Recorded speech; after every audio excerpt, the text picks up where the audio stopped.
Hey, everybody, welcome to the Jim Masters Show live entertainment lifestyle variety talk show series.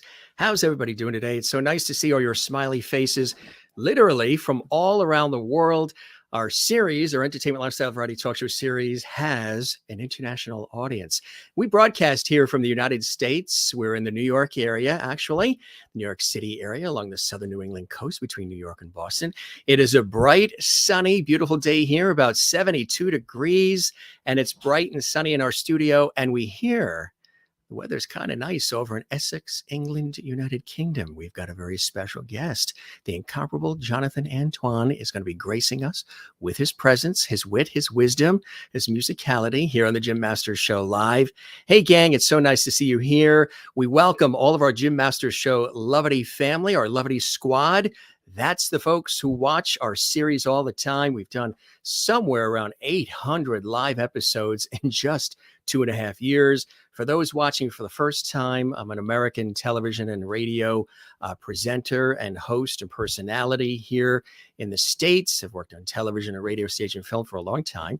And we launched this series to connect with people and bring them together, entertain them, inspire them with poignant moments, great conversations, lots of levity. You're going to see the word lovity talked about a lot here as well. And that's because about 2 years ago, I was saying the show has a lot of light, love, and levity.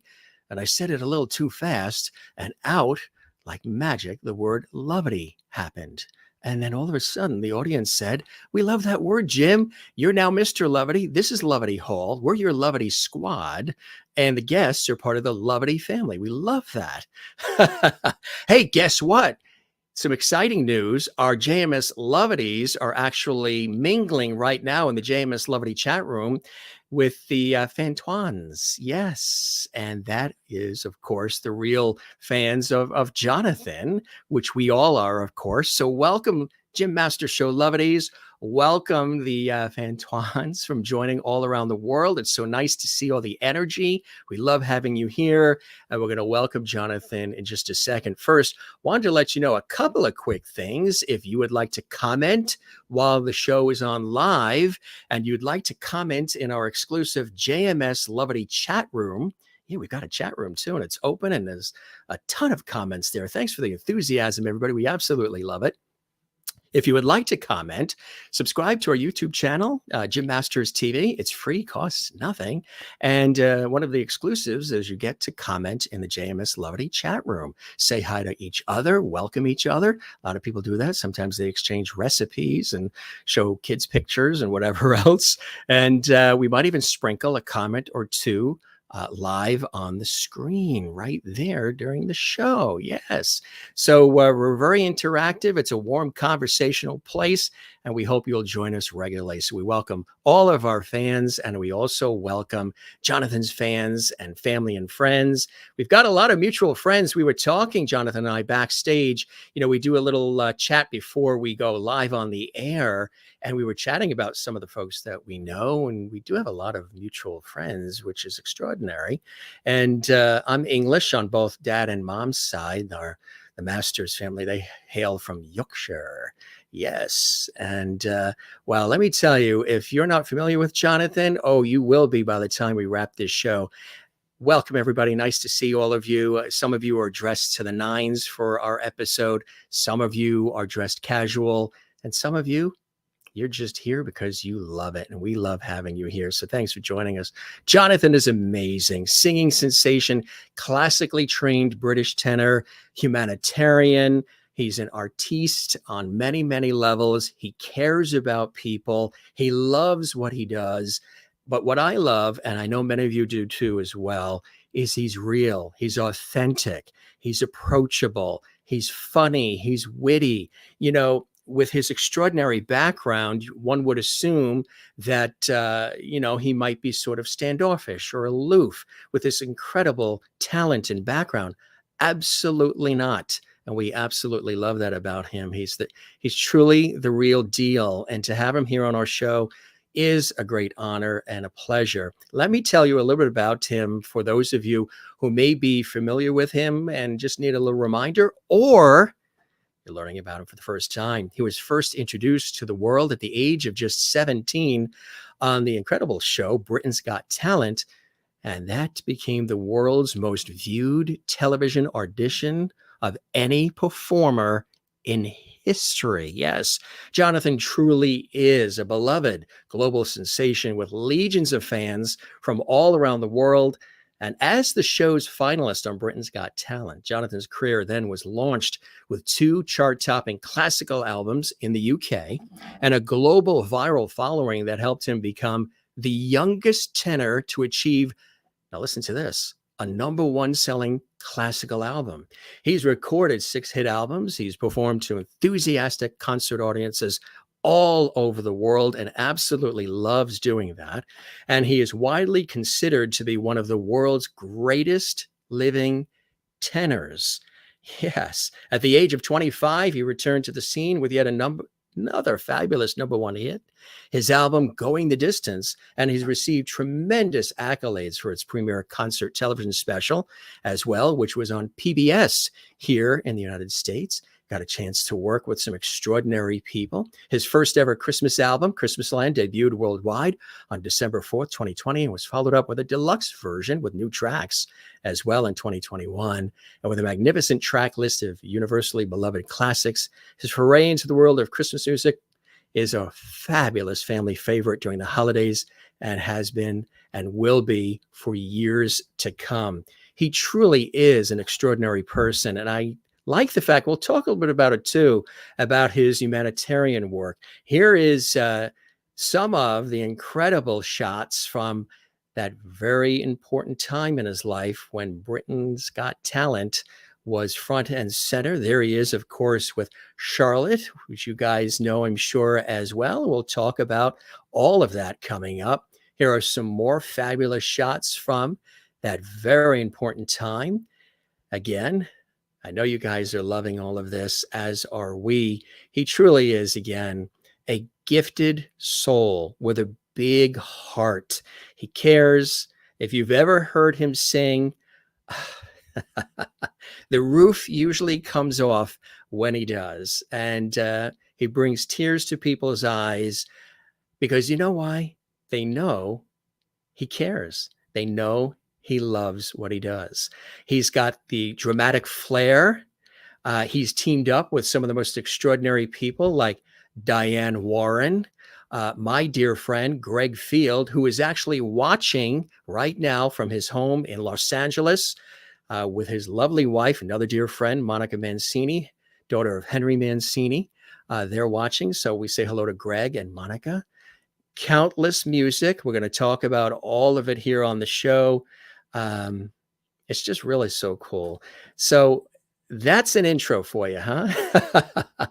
But there's so much more, gang. We are just literally scratching the surface. I see all the comments coming in here. Keep them coming. We love you guys. We welcome everybody here. And again, it's truly an honor and a pleasure to have you watching and to have Jonathan here as well. So with all that said, let's welcome singing sensation, classically trained British tenor extraordinaire, the one and only Jonathan Antoine, to the Jim Masters Show live series right here and right now. 3, 2, 1. Hello. Welcome, Jonathan. How are you, my friend? Oh yeah, I'm pretty good. Not a bad intro, huh? Not a bad intro. Thank you very much. I appreciate that. Oh my goodness. And you know, it's all real and it's all you. You have done so much. You've come out of the gate so early. And I think it's because people just realize that you're so, like I said earlier, you're so passionate, you're real, and you have this ability to take music and interpret it in a way that really touches the heart and soul of so many, all generations, all ages, all cultural backgrounds. It's absolutely extraordinary, Jonathan. So thanks so much for being here. It's really an honor and a pleasure. Oh, thank you very much. It's my pleasure to be here. I that's I suppose at my core what I want in life and out of the world is the kind of world where everyone has the opportunity to at least know what they want. I think that we have sort of an epidemic, or maybe it's just a part of human condition, where a lot of the time we don't get the opportunity to explore and find out what we really want in life. And I think that maybe that feeling comes across or something. I don't know where the magic lies exactly, but I that the feeling of wanting for people to come along with me and to be lifted Yes. up is something that I hope that I can impart on anyone who needs that boost particularly. Absolutely. And that's the other thing that I've got to say, Jonathan, in knowing and appreciating your work and your talent, my friend. You you really care about people, and you want to make them happy, and you want to lift them up, and you want to inspire them, and you want to empower them, and you want to show them that maybe today it's a dark day, but tomorrow the sun will come out. And I think that's a beautiful thing, because we all go through various things in our lives. Not every day is sunny, not every day is dark and gray. And when we remember that, we can get through some of the craziness of life. And through your music and just in your being, you have this uncanny ability to reach and touch people, which I think is one of the things that is resonating with the legions of fans who love and follow you from around the world. I hope so. It feels as though Am I we've making you built. blush? Oh yes, of course. But it's a remarkable thing that part of my job is that I get to come on here and sort of big myself up a little bit, right? it's, I love that it's English expression, magical. bigging you up. So, I do. Without people, the world doesn't exist, right? It's exactly right. who's to say that everything in the world isn't just some perceptive illusion, right? And the only thing that we can know is ourselves, and ourselves are the peopleness, right? And to devalue that is like it's a horrible thing, and it can easily happen when you look even at like the chat, and you see it scrolling up, and you see there's one, there's two, there's three. It's a number, but each person there Yes.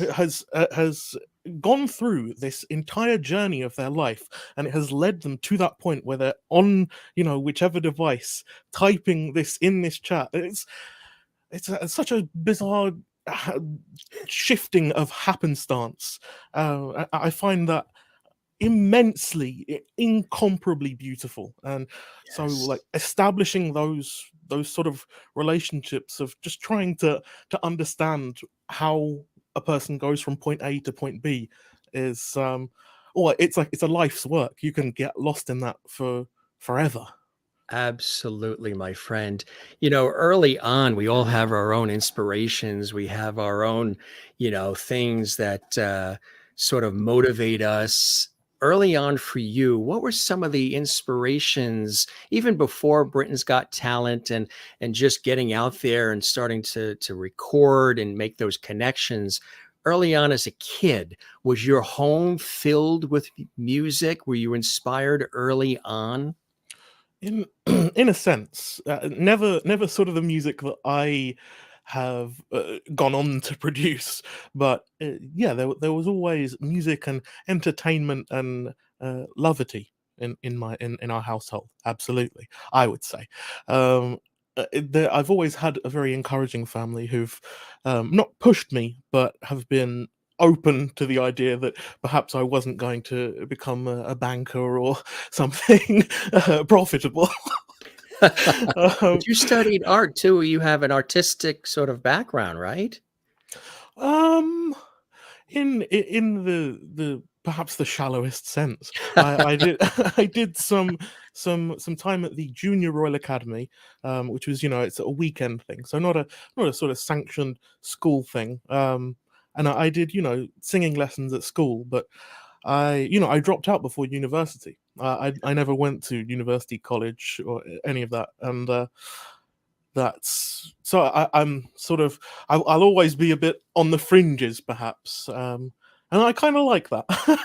I kind of Yes. the the established ways of any given thing are there to be deviated from, I think. Yes. Uh, yeah, it's I've been to so many different teachers now that I feel I have almost contradicting advice, right? Yeah. At one point in your life, a certain thing works, and then something else works, and these things you have to take everything with a grain of salt. Education is it's again a byproduct of that human illusion. It's all what we think we know until we can prove it. Absolutely right. Well, extraordinary things that you've had an opportunity to do really early on in your life, which I think is something really special when you take a look at, your career and the things that you've had an opportunity to experience. You're one of a family of four with your dad, John, who is a police inspector, your mom, Tracy, older sister, Charlotte, and you've always been creative and loving as a child. That's widely known on the streets, my friend. And you were always called an all-arounder due to your versatility and excelling in various mediums and subjects. You do enjoy painting and drawing, right? And you actually had initial aspirations of becoming a writer. Wow. Okay. When I was very young, yeah, I used to do sort of anything that was creative, anything that I could make some kind of, regardless of whether it was a physical mess or some kind of audible mess, a mess, regardless, was always fun to make. So yeah, many years ago, in sort of primary school, I had a thing for art. I still, I draw. I like to. I can't imagine that there's anyone in the world who, with the ability to hold a writing implement, who doesn't doodle and make some drawings and stuff. Yeah. But yeah, writing is that's a whole kettle of fish. I've always loved words, right? Again, the perception thing. It's the and I used to get very very upset about the way that people might use words, because it's very easy to see them as something sacred, right? They're these the method, the medium through which we communicate. That's really really important, right? If we can't communicate ideas to each other, then what are we even people at that point? And so Right. but then you come to understand that it's this evolving technology. And it becomes beautiful, the shift and the change of it. So I've always wanted to put my sort of passion just for the word itself and for people's stories together somehow, and make something. I started something, and I started a couple of things and realized that they are far too huge and incomprehensible for me to ever really do justice. But I keep plugging away at them regardless, because it's fun. Absolutely. Now, it was back at age 11 that you started those singing lessons you were talking about, and it Yes. really recognized that you had this natural gift with the potential to develop into something amazing. And your first vocal teacher, Jenny Willington, worked with you on some of the first songs that you sang, like "Where Is Love" from Oliver and several others. Tell us about that experience early on. So, Where Is Love from Oliver, in particular, I remember it being, I think, the first that I ever performed, definitely publicly. I must have been, 11, maybe 12 at the latest. And there was a hall at the high school that I had just transferred to. And it, I can hardly describe it, but I remember it so perfectly and vividly. Being sort of, there was a raised stage, but then just next to that, because no one wanted to haul the piano up onto the stage, Right. so we sort of were just below the stage at the same level as all the parents. And I came out there. Uh, it was some sort of little assembly. It wasn't an official concert, I don't think, even. Um, but I got up there and sang, and then afterwards people were very complimentary, and that was perhaps one of the first times I thought, oh, well, this is quite nice. It's, I've put in the work, and I've been Yes. recognized for the work that I've put in, which when I go back a little bit to the all-rounder thing. I was expected to come out of like high school and all that with straight A's basically. Yeah. So I had that expectation already on me, and so when I met that expectation, that was simply meeting expectations. But when this extracurricular thing, this new thing, emerged, and it gave reason for praise, I think that really drove me forward in a strange way. So early on, we're talking like 11, 12, 13. What was some of the music that you were listening to, Jonathan, you were gravitating towards at such an early age? Because I know you have such an eclectic and fabulous, passion for all kinds of music, and you've dabbled in a lot of different kinds. But early on, what was hitting the stride for you then? Mm. Around that time, I think I was just really starting to get into the heavier music. So I was sort of on the I guess you'd call it post punk or pop punk now. Genres are very confusing nowadays. Right. But like My Chemical Romance, Fall Out Boy, and their kind of ilk, onto sort of through the influence of some friends who were about 2-3 years older than me in school. This group who would affectionately call themselves things that other people would use to insult them, right? Those people who will teach you, how to toughen your skin up, which is a very very fortunate thing for me. But yeah, so they were into a little more heavy music, like Metallica and Yeah. Iron Maiden and that kind of thing. And so at first I was like, that's way too heavy for me. Yeah. If I could, I still laugh at that. I laugh at that now. Nowadays I listen to the most out there, just ridiculous stuff. But yeah, sort of that classic new heavy metal that was it still is very very popular on the scene today.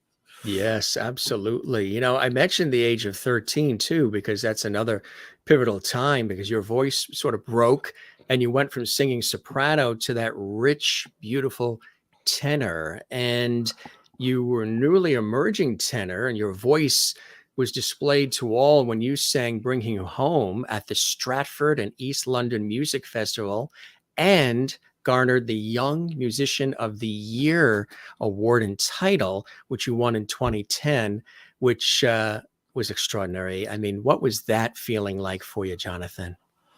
It was in some ways it was that logical progression. It felt as though oftentimes in my life I feel I have felt directionless, even after the show and after everything. I think that goes back again to the idea of allowing people to find out what they want in the first place. But uh, at that time it felt as though there were logical continuities to my life and what could happen, and it's a very stable and a very very wonderful feeling to have certain assuredness.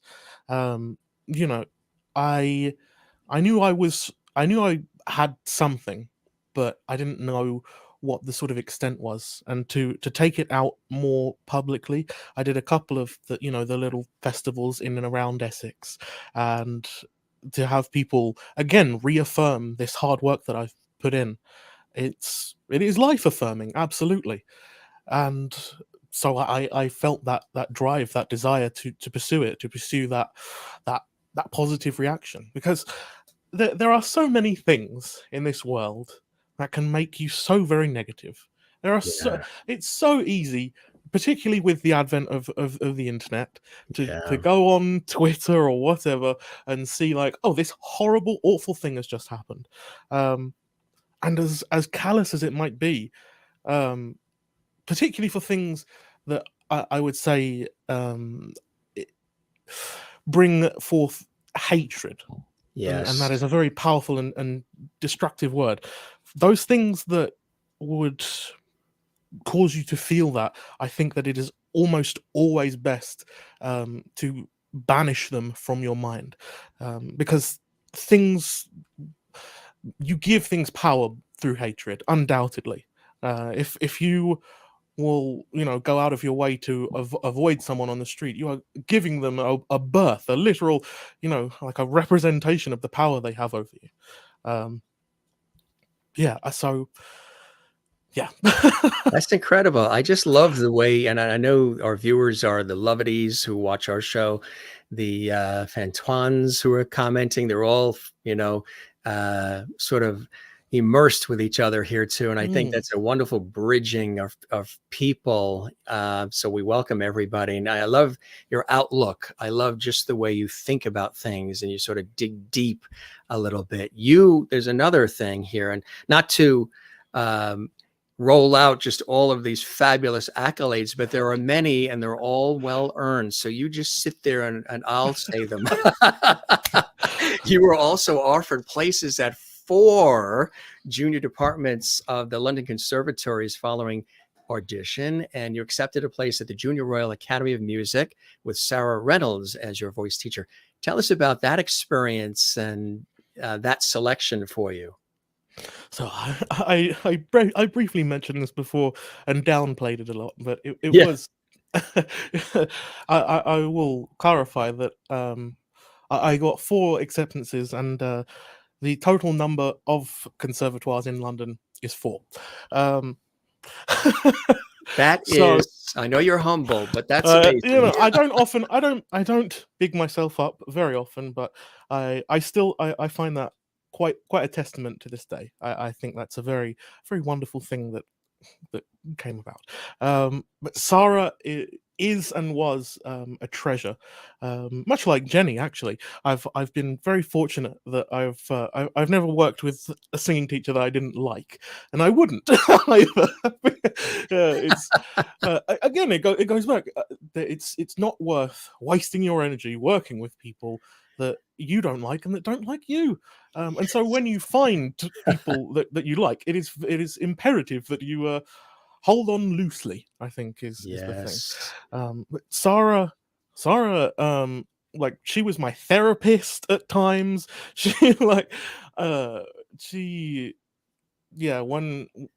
When things just, because at that time, teenage years, my goodness. Like, looking back at it, it's horrifying at what a chemical cocktail you become. Like a real hand grenade. I feel like almost everyone becomes under those circumstances. And so I would be up in this this gorgeous building right next to Madame Tussauds in London. I'd be up there on the 4th floor on the singing floor. I'd just be sobbing to Sarah and telling her about my problem, and then maybe we'd get some singing done. And some weeks it was all singing, and it was a very cathartic, very special thing for me. It gave me some independence. I've always been a homebody and a sort of a mummy's boy, I suppose. Unfortunately, I have to use the phrase. That's a beautiful thing, right? It is really the fact that I that they still support me, despite the fact that they've had to live with me. And they have from the beginning. Your parents have been very instrumental and supportive and guiding and sort of, bigging you up. I love that English expression. Really being there at your side through the ups, the downs, the craziness of it all. And that's incredibly important, right? It is.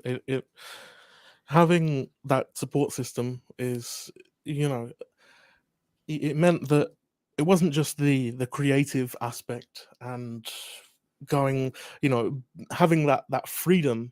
It was also that when things got really bad, which, for a while, of course, they did, that they were also there and they understood. It's no one can be in the mind of another person truly. But to have people around you who have watched you grow and can at least sketch a very, very convincing shadow of what the inside of your brain looks like is it's really, really helpful, to say the least. It is. Now, you were predominantly a shy kid growing Mm. up, I would imagine, and there's many people too, and it surprises a lot of people. There are many performers, comedians, actors, actresses, radio people, TV people, vocalists of all kinds, who, when they are in the studio or when they're on stage, they knock it out of the park. It's an extraordinary performance. They're working with everybody, and they love it. But then they go home and they like to have their alone time and quiet and peace and sort of replenish, reboot, refresh, and think about some other things that you're going to be doing or reflect on what you just did and accomplished.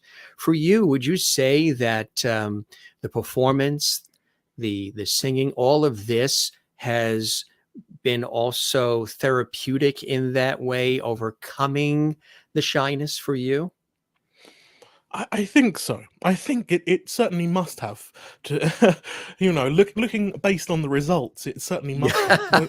Yeah. When you're in it, when you're absorbed in this, it's a fantasy world, really. The Yeah, music itself, it creates a really world, is. um, and when you're in that world, it seems as though things aren't happening on the outside world, but they are. It turns out, and so in retrospect, it must have. It must have helped a lot, and it must be this thing that happens in tandem, um, where being able to just talk to people, having people recognize you and come up to you when you're a shy person is a sort of blessing and a curse. It's like, oh god, what's going to happen, but also, oh, this person's actually being incredibly friendly to me. This is a great opportunity to exercise these social skills that I've heard so much about. And that was really wonderful for me. I think is sort of coming back and having from the show, coming back and having people in my local area sort of know me without me having to explain myself, because when I Right. start to explain myself, things tend to get a little bit weird. But on the topic of like decompression and winding down, I think it would surprise a lot of people, even those who know me professionally, to find out that um, when I'm not on stage, when I'm not doing this, I spend the majority of my life in silence. Yeah, yeah, Personally, I have my headphones on and I listen to other things. yeah. I don't even speak much when I'm not. Yes, right, yeah. It's strange. It's Oh, strange, but yeah. all that energy goes onto the stage, I suppose. Would you say that you're a very reflective person? Do you like that alone time to just think and sort of, you know, look ahead, but also reflect on things that you've done? Do you like those times to just have that peace? And that's a beautiful thing to be able to, as your career continues to blossom, if you're able to master that and still find time to carve out for yourself so you can have Jonathan spend time Mm. just with Jonathan, that's really an incredibly beautiful thing because it helps you replenish the soul and everything. So when you come out of the gate again, you're ready to go because you've plugged into yourself. You're Mm. plugging into the world all the time, which is fabulous, but you got to plug into you to fill your cup. And it seems like I love that too. As much as I love being on TV and radio and everything else, I love the days when I'm in my pajamas with a hot chocolate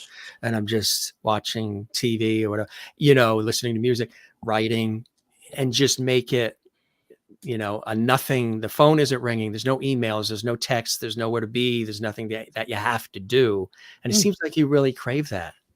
Oh yeah, when a person is seen by other people, they become multiple people, right? Yes, That person instantly, another version of myself exists in the heads of every single person who's watching this. that's right. um I am not there with you. These are just the lights on your screen making an image to, it's a bizarre thing. Isn't it? um and so when I think this can apply for everyone, but when you're in the public eye particularly, I think, um when you are considering all of these different viewpoints, all the different ways that you are seen, sometimes you can almost completely lose your actual self, Yes. which is a terrifying prospect. Not always the most negative thing. Sometimes it's fine to lose yourself for a little bit, but when it becomes an extended problem, if you lose yourself for more than 3 hours, consult a doctor. You know, that's That is very true. Yeah. For 3 hours. I mentioned, Britain's Got Talent, and of course, we'd be remiss to not talk about that and the importance of that on so many different levels.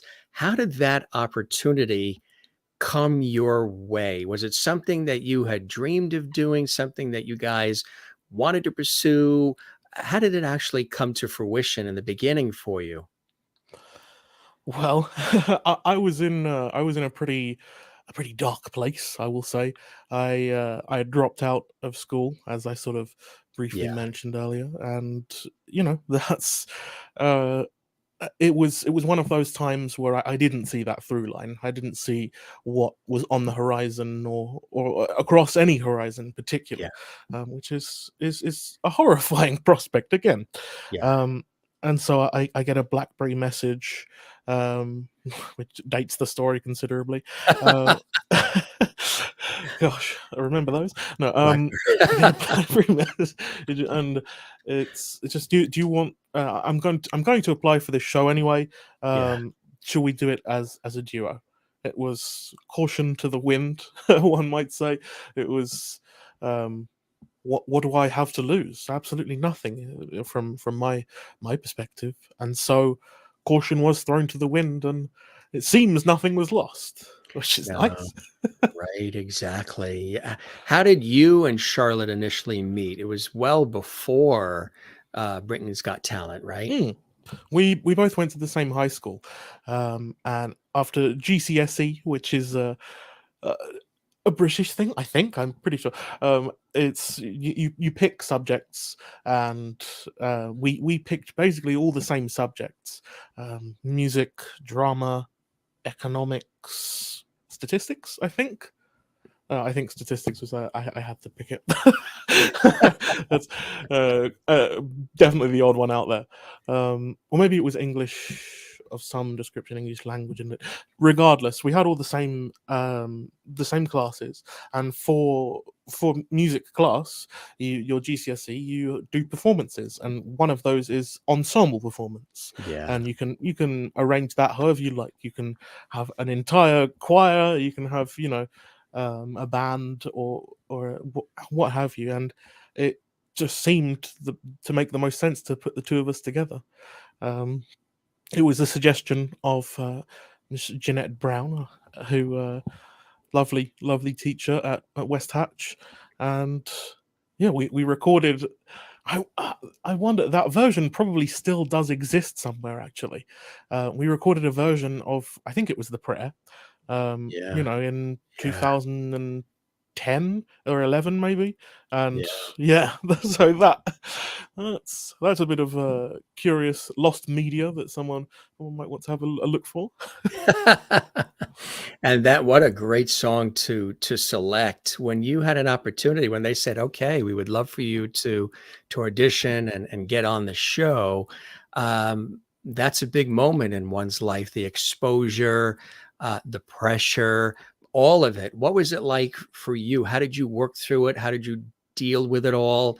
And what was the experience like? I'm sure as much as it was thrilling and exciting, there's of course nervousness and a desire to please, especially on a show like that, a competition show. What was it like for you, Jonathan? Oh, it was it was quite the thing. It was very it's unlike anything that I had experienced up until that point. Yeah, And without being immersed in it in that way, it is much like singing in a strange way. Singing, the act itself. When you sing, you are immersed in this bubble of music, and when you're on this TV show, you're immersed in that bubble of reality. And right. it is technically an alternate reality to the one that we actually live in, and Yes. that's an implicit thing within sort of the formula of the show, but it's not always explicit. It's not always quite clear to the audience or the viewer, that these two realities are split and separate. The 30 seconds on the TV is the Yeah. culmination of hours on the day and weeks on in terms of planning and the structure of the thing.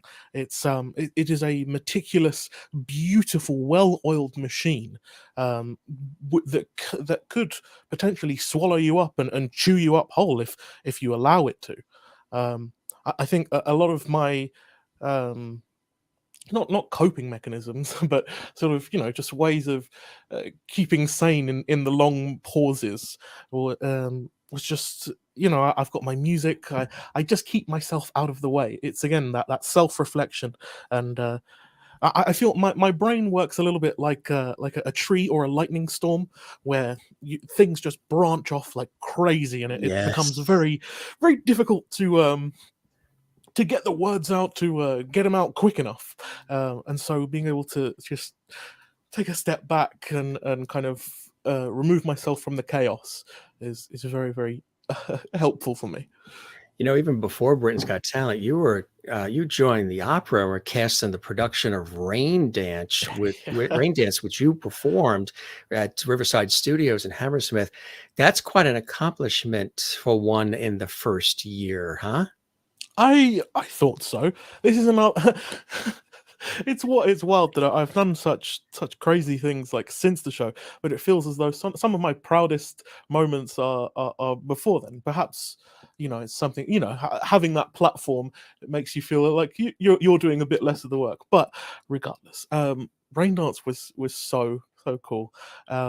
Again, I do not often big myself up, but when I arrived, and this is in W11 for those of you who are UK based, a beautiful, very affluent place, Holland Park, absolutely wonderful. And here I am, this Essex boy from the less than nice part of Essex too. I turn up and I do my thing, and they offer me the lead role and to like rewrite the part basically so that it fits my voice, more or less on the spot. That really it drove me further from the traditional sort of schooling thing, and it made me want to pursue this singing lark all the more. Yeah, which is really amazing.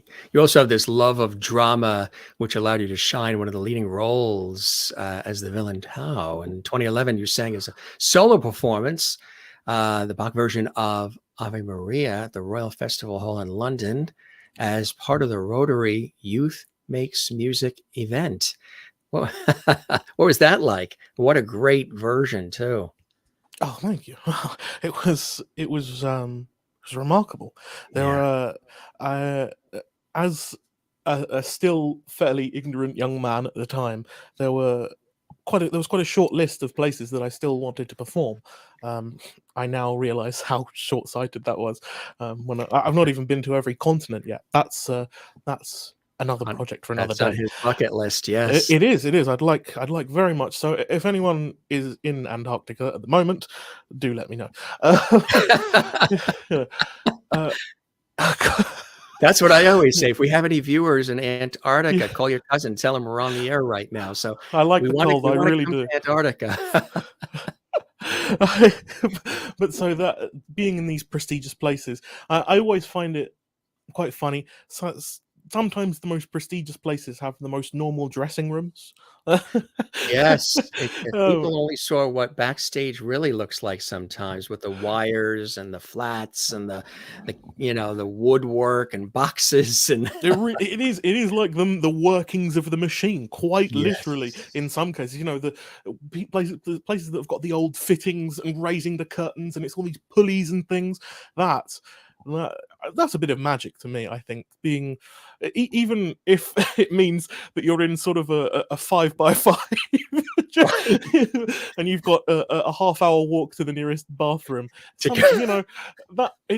all part of the story and the charm, right? All part of the whole thing. That's right. It's what makes it all worthwhile on so many different levels. I mentioned that in addition to your phenomenal voice, live performances, and so much more, is you love being a musician as well, and you have a true affinity for the guitar, don't you? I do, I Yeah. do. They're currently hidden sort of back here, but I've Uh, got a rack off to the side that's got It's a 5 or 6. beautiful room you're in. I was mentioning Thank that, gang, before we went live on the air. It's got the pillows, the candle. I mean, it looks very, very nice. you. My nice. Oh, you I, doing this in Windsor Castle or anything? Or I was saying as well before that this back here is it's a standing desk as well. Very fancy, very cool. But since the pandemic, my sister has actually been working in here, so we share the space, which is. It can be funny, but for yeah, the most part, it's lovely. It's lovely to be at home and to have to just be able to talk really and to do whatever. Um, yeah, it's hilarious. It is hilarious. you are still, even today, with all of this incredible experience, you currently continue your music studies and vocal training too with your beloved teacher, Joy Mammon, right? Yeah, I've not actually seen Joy in a little while, um, and Pandemic that's got in the mostly way. pandemic and Mm, um, but I've Joy is the latest in a long line of wonderful wonderful teachers. I've sort of been. In some way, there was a wonderful exchange that I once had with a wonderful man named Kevin, who I was seeing for singing lessons for a couple of years.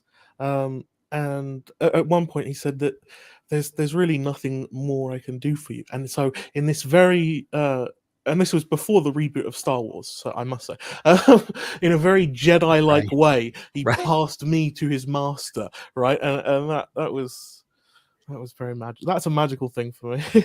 um, those kind, and that's Joy, and Yeah.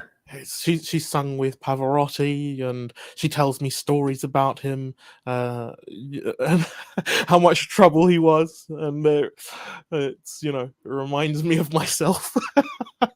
And that's it's comforting, and nice to know that he's well, at the end of the day, every single person again is made of flesh and blood and crazy Yes. electricity running through them, and some magical spark that brings us to life. Yes.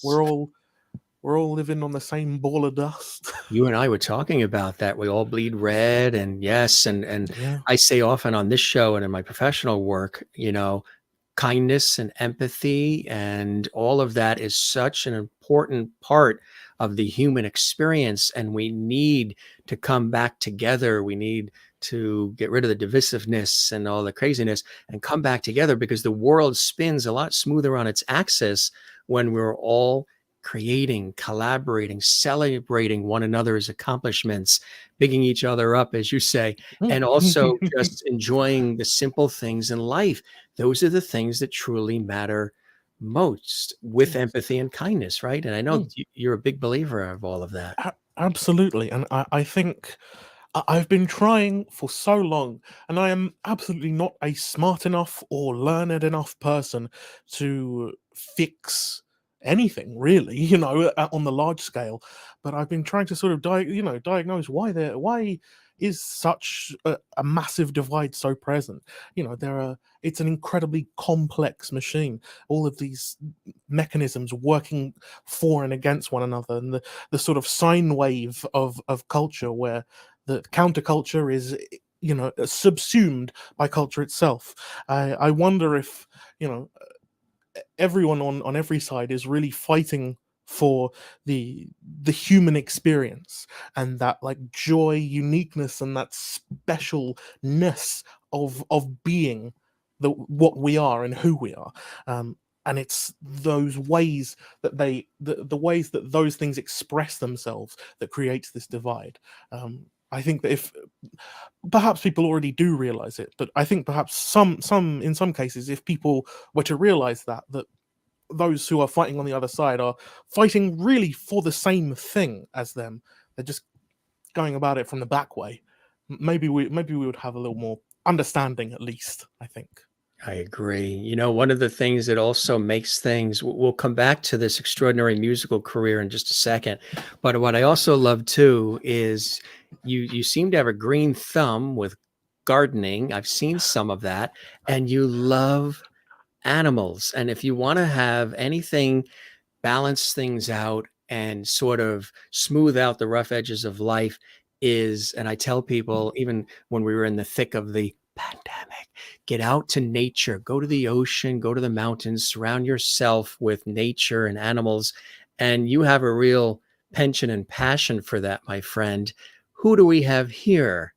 That's Willow. That's Willow. She's she's the latest addition to the family, but she is now. Well, we got her in 2014. Actually, this is a nice story. After we had a cat who we got even before I was born, technically, and so of course, time passes. She passed away, and that was while I was working with Sony, actually, in around 2014.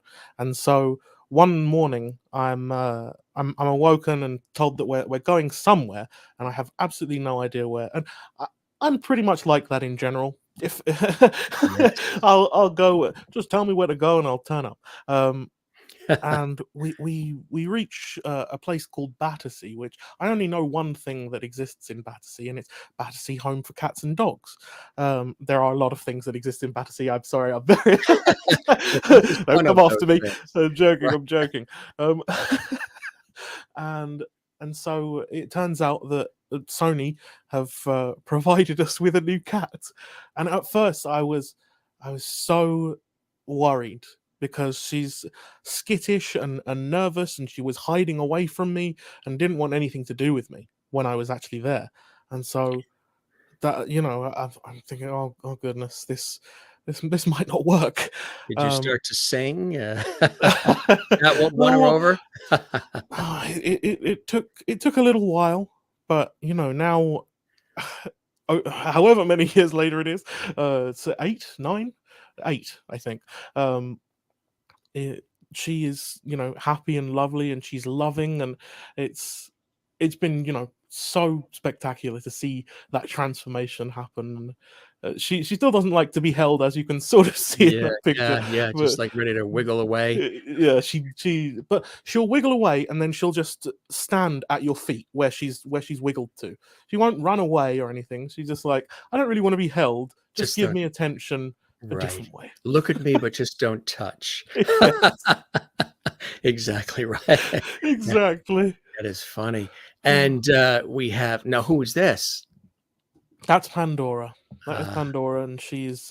We had a cat named Pandora too. What a great name for a cat, huh? See, I technically named her after a cartoon character. Oh yes. That's because Pokemon was already taken, right? He has a love for Pokemon, friends. I do. Yeah. But she, particularly when she was younger, she would follow me everywhere. She was like a little lamb. She was sort of my cat somehow. Yeah. Yes. And yeah, she's oh gosh, we got them in 2006. So they are old babies now. She is one of sisters. Wow. Her sister is called Polly. I know there's some foxes too. There are. This is some magic. There's a story to this, isn't there? Yes. Yeah. Oh yeah. This sort of has been our pandemic thing in a way as well as the gardening. It must have been sort of 2020-ish when the one who is on the left, she showed up. She started showing up, and she likes us. It seems it's really very strange. She'll sit around, and we have a little gazebo thing outside just behind this this little building, and I've come down to find her on this. We've got a rattan settee out there, or sofa, and she'll just be sitting on it. It's bizarre, and so at one point. We find out that she's a she because at some point she starts presenting teats and getting a little bit round in the middle. And then at some point last year, she comes along with this little one on the right. So she's had this little baby, and I could practically cry, because the Yeah. fact that this wonderful animal, who has no real reason to trust any of us, is Right. it trusts us enough to bring her a little child with her. And so, there's actually another fox who we've determined to be a boy through methods, and he arrives as well. He might be like her husband or her son or something. We don't know. It's just we've got this whole family that now visit us, and because we started gardening as well, you Yeah. know, that we're outside more Yeah. anyway, and so they would just, while we were out there, they'd just hop over the fence and visit us. It's Yeah. incredible. Isn't It that is amazing? amazing. I t- Really. Gardening is really a beautiful thing to do too. It's so therapeutic, isn't it? I have a Yeah. green thumb and I love doing it. It's It's just, yeah. it's also, it promotes sort of a different way of living, I think, when you understand the work that goes into producing a single Brussels sprout. You Yes. appreciate that. Right. You appreciate that like a whole lot more. It's and when we started a compost pile, that Oh, yes. that will Yes. if you've got the ability and the space, I would Yes. highly recommend it. It will change the way that you look at food waste as well, because so much of the stuff that we would throw out, it goes in there, and we have this it must be like 300 plus liters of this really great compost now, that yeah, it's basically free, and we'll grow more stuff out of that. And it's that, I think that's a beautiful thing.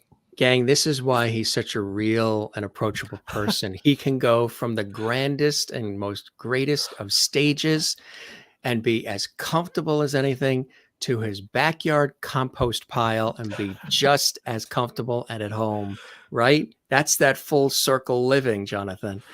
Oh, I like to think that yeah, I'm just a guy, right? At the end of the day, as I've said a couple times now, we're all made of the same stuff, whether Yeah. it's the meat, or the cosmic star stuff, or the special touch from wherever it comes from. We're It's all given to us in equal measure, I think. Yes. Um, Yes. and I think my sort of as I learn more things about the world, sometimes my theories break down, but uh, until they stop working, I think that it's worth kind of saying that uh, anyone put in my position, I think, could have done it.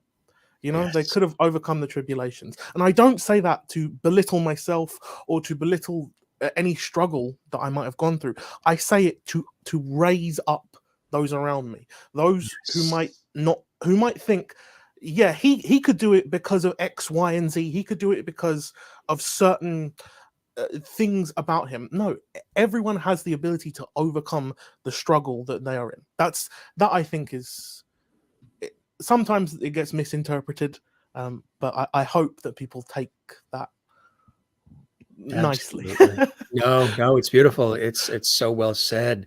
Absolutely. Write that down, folks, because it's very important. He's giving some wonderful advice along the way. At 25, you returned to the scene yet with another number one, the album Going the Distance. That's received tremendous accolades, Jonathan, for its premiere concert television special. Uh, Tell us about that, working with our dear mutual friend, the one and only multi-Grammy winning Greg Field, who is extraordinary, Legend. and also having a national, I've worked with public television on many levels for years, fabulous people, great television organization, radio, TV, and more. And I've had a wonderful relationship with them. Greg is a master of his craft, and you've also had opportunities to collaborate with the one and only Diane Warren. Tell us about this wonderful sort of marriage of the minds here with Greg and with Diane and all of it. PBS special, Going the Oh, Distance. Incredible, gladly, huh? gladly. Yeah, this has been sort of the trajectory of my life And the since. special was extraordinary. I just have to Oh, tell you, it was thank you. really, Thank really you. extraordinary and very well received. I, it the fact that there are still some PBS stations who are rerunning it occasionally, Yes, right. that's like the most incredible testament to. I mean, it was a big job.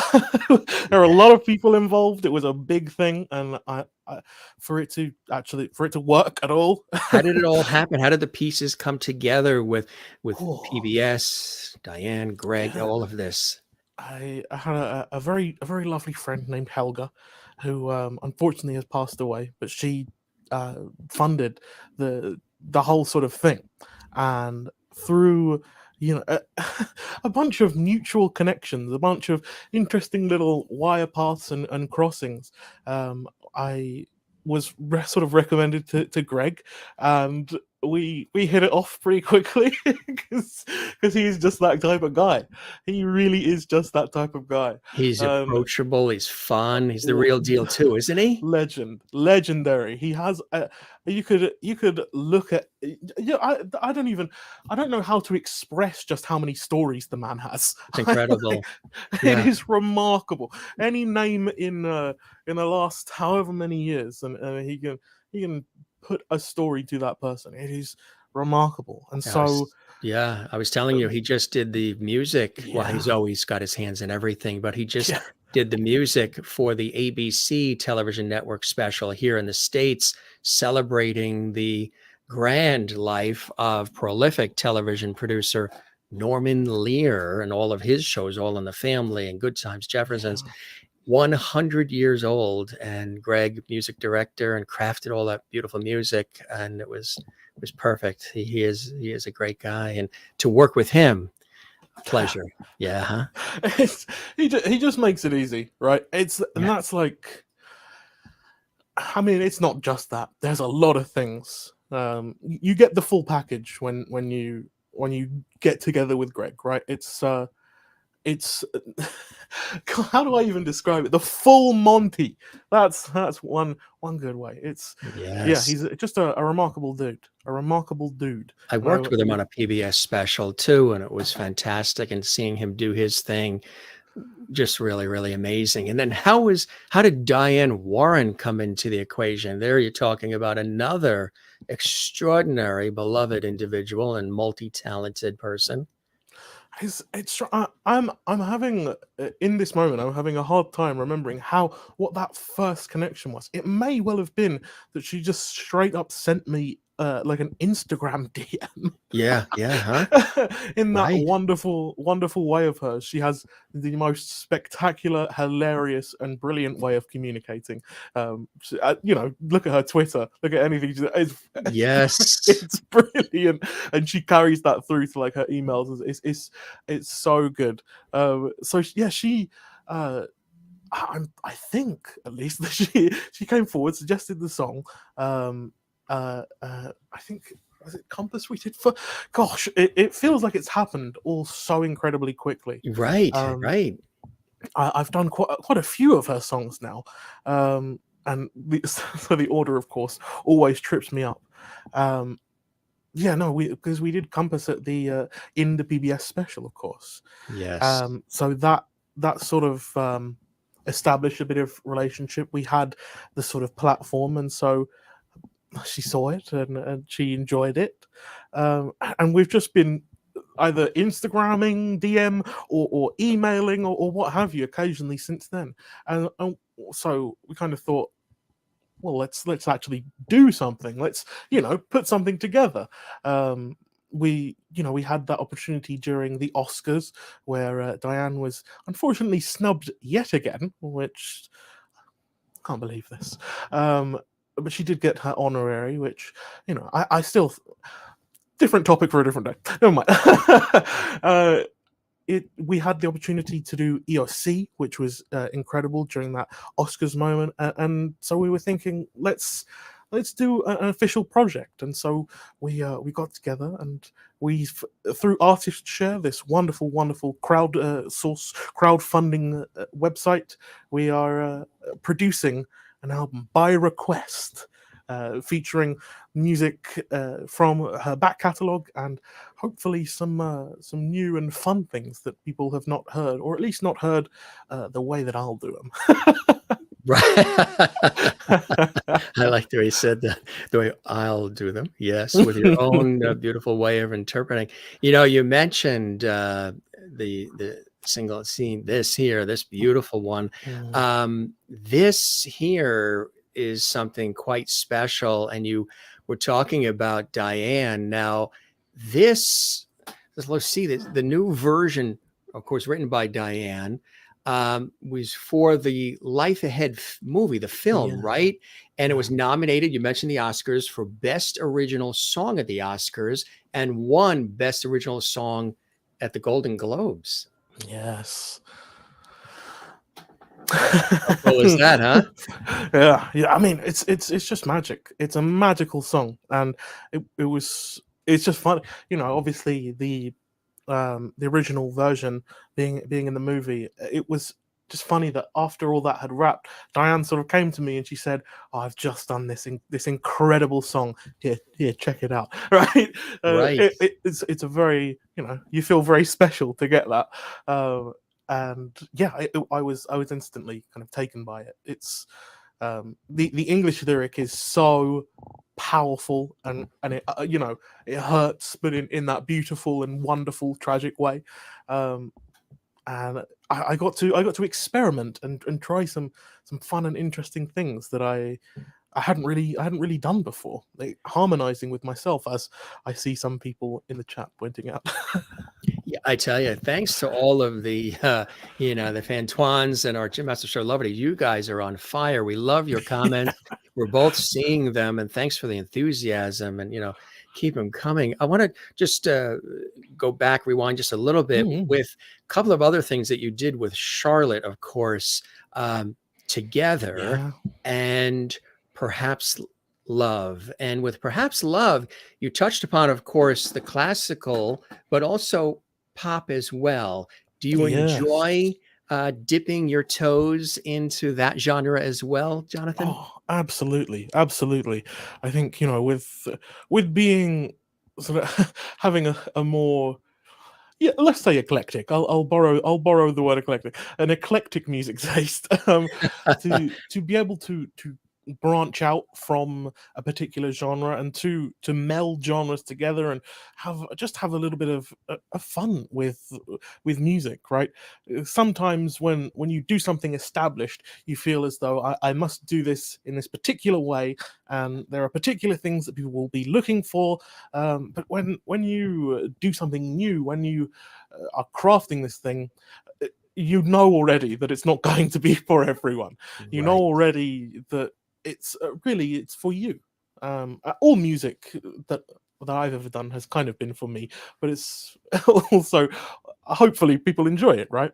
And yeah, to do more popular stuff, and I've done a few demos of things that may eventually see the light after this project.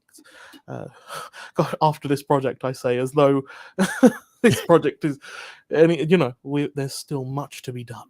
There's much to be done. You've even dabbled in some heavy metal too, right? Oh yes, oh yes. Yes. I've Did been you hear the way he said writing. that, folks? Oh, yes. Like he's Oh really. yes. Oh, it's Is there a I've possible album or single in the works down the line at some point, you think? Something you maybe would love to have happen if it it's did? it's some it's something that I think would be really cool to have happen. It's just I've been trying to sort of do it for the last 10, 11, 14 odd years, since I started liking metal and playing guitar, right? It's always like, I'll put all these ridiculous riffs that I have together and actually make something. And then, as time goes by, you lose a hard drive and those riffs go away and you forget how to play one. And it's, I don't even like this style of metal anymore. So, I guess I'll have to start from the beginning again. It's when you're when it's not a job, when it's not your official job, it becomes a lot easier to procrastinate. Yes, right, exactly. Well, you've done a lot of incredible music that isn't, a lot of people think of the operatic and the classical, but you've done one of the most pure and heartfelt And there's been many, many, many, many versions of this song done. Originally, of course, the Righteous Brothers. Actually, I have asked my mother what, of like pop music, because she loves all kinds of music as well, of pop, what would be one of your personal favorites? And she said her favorite is the one that you knocked out of the park, Unchained Melody. And to take that beloved song, which has been seen by millions, as well, what was that like for you? Um, it was equal measures terrifying and Yeah. gratifying, Yeah. right? It's it was the single most requested song for me to ever do. I put up a Twitter post many years ago, saying, what would you like to hear me sing? Always a good idea. People, strangely enough, people Yes. know. Some people do know what they want. Right. And they let you know. Yeah, yeah, and so I sang it, and I it was you have that expectation of well, all of the versions that have come before you, and so you really do just have to, much like with things that you might hate, you must throw it from your mind, throw expectation from your mind, and just allow yourself to create unrestricted. And I tried my very best to do that, and um, it took the work, and it's that theme of putting in the work and getting rewarded for it, and people really enjoyed that, and that's my prime and beautiful reward for putting in the work. See, that's what it's about. When you get a chance to do that and you do it in a way that's extraordinary, it touches people. You even, which I think is great, it's a genre I always love, and our fans here, our lovely viewers, always love when there's Christmas. Oh And yeah.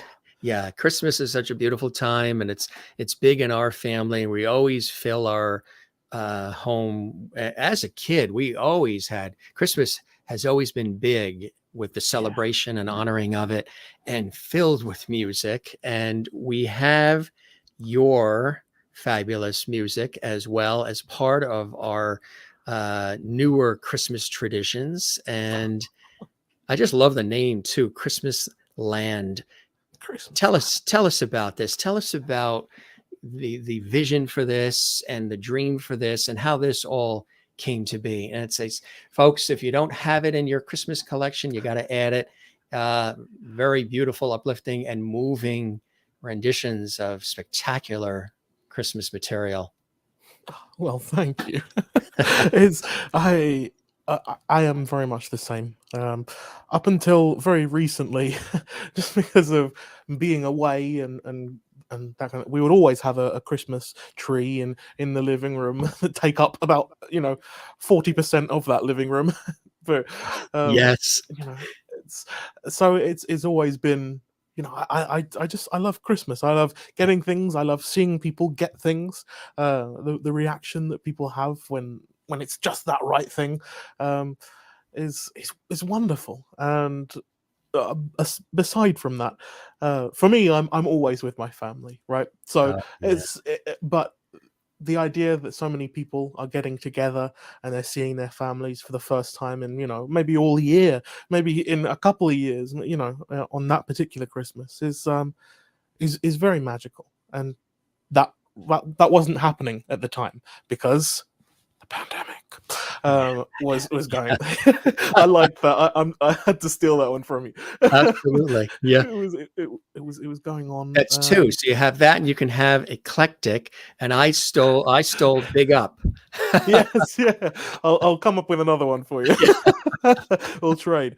But it wasn't happening because the pandemic was going on, and so people were missing out on time with their family. It's there were a lot of things, a lot of Yeah. terrible things happening during the pandemic, of course, but um, How did you we get must. through it? What are some things that you did? Were you creating? Were you writing music? Were you still singing? Were you just spending time with your family? What were some things you did to get through this great pause that we Mm. all experienced globally in our lives?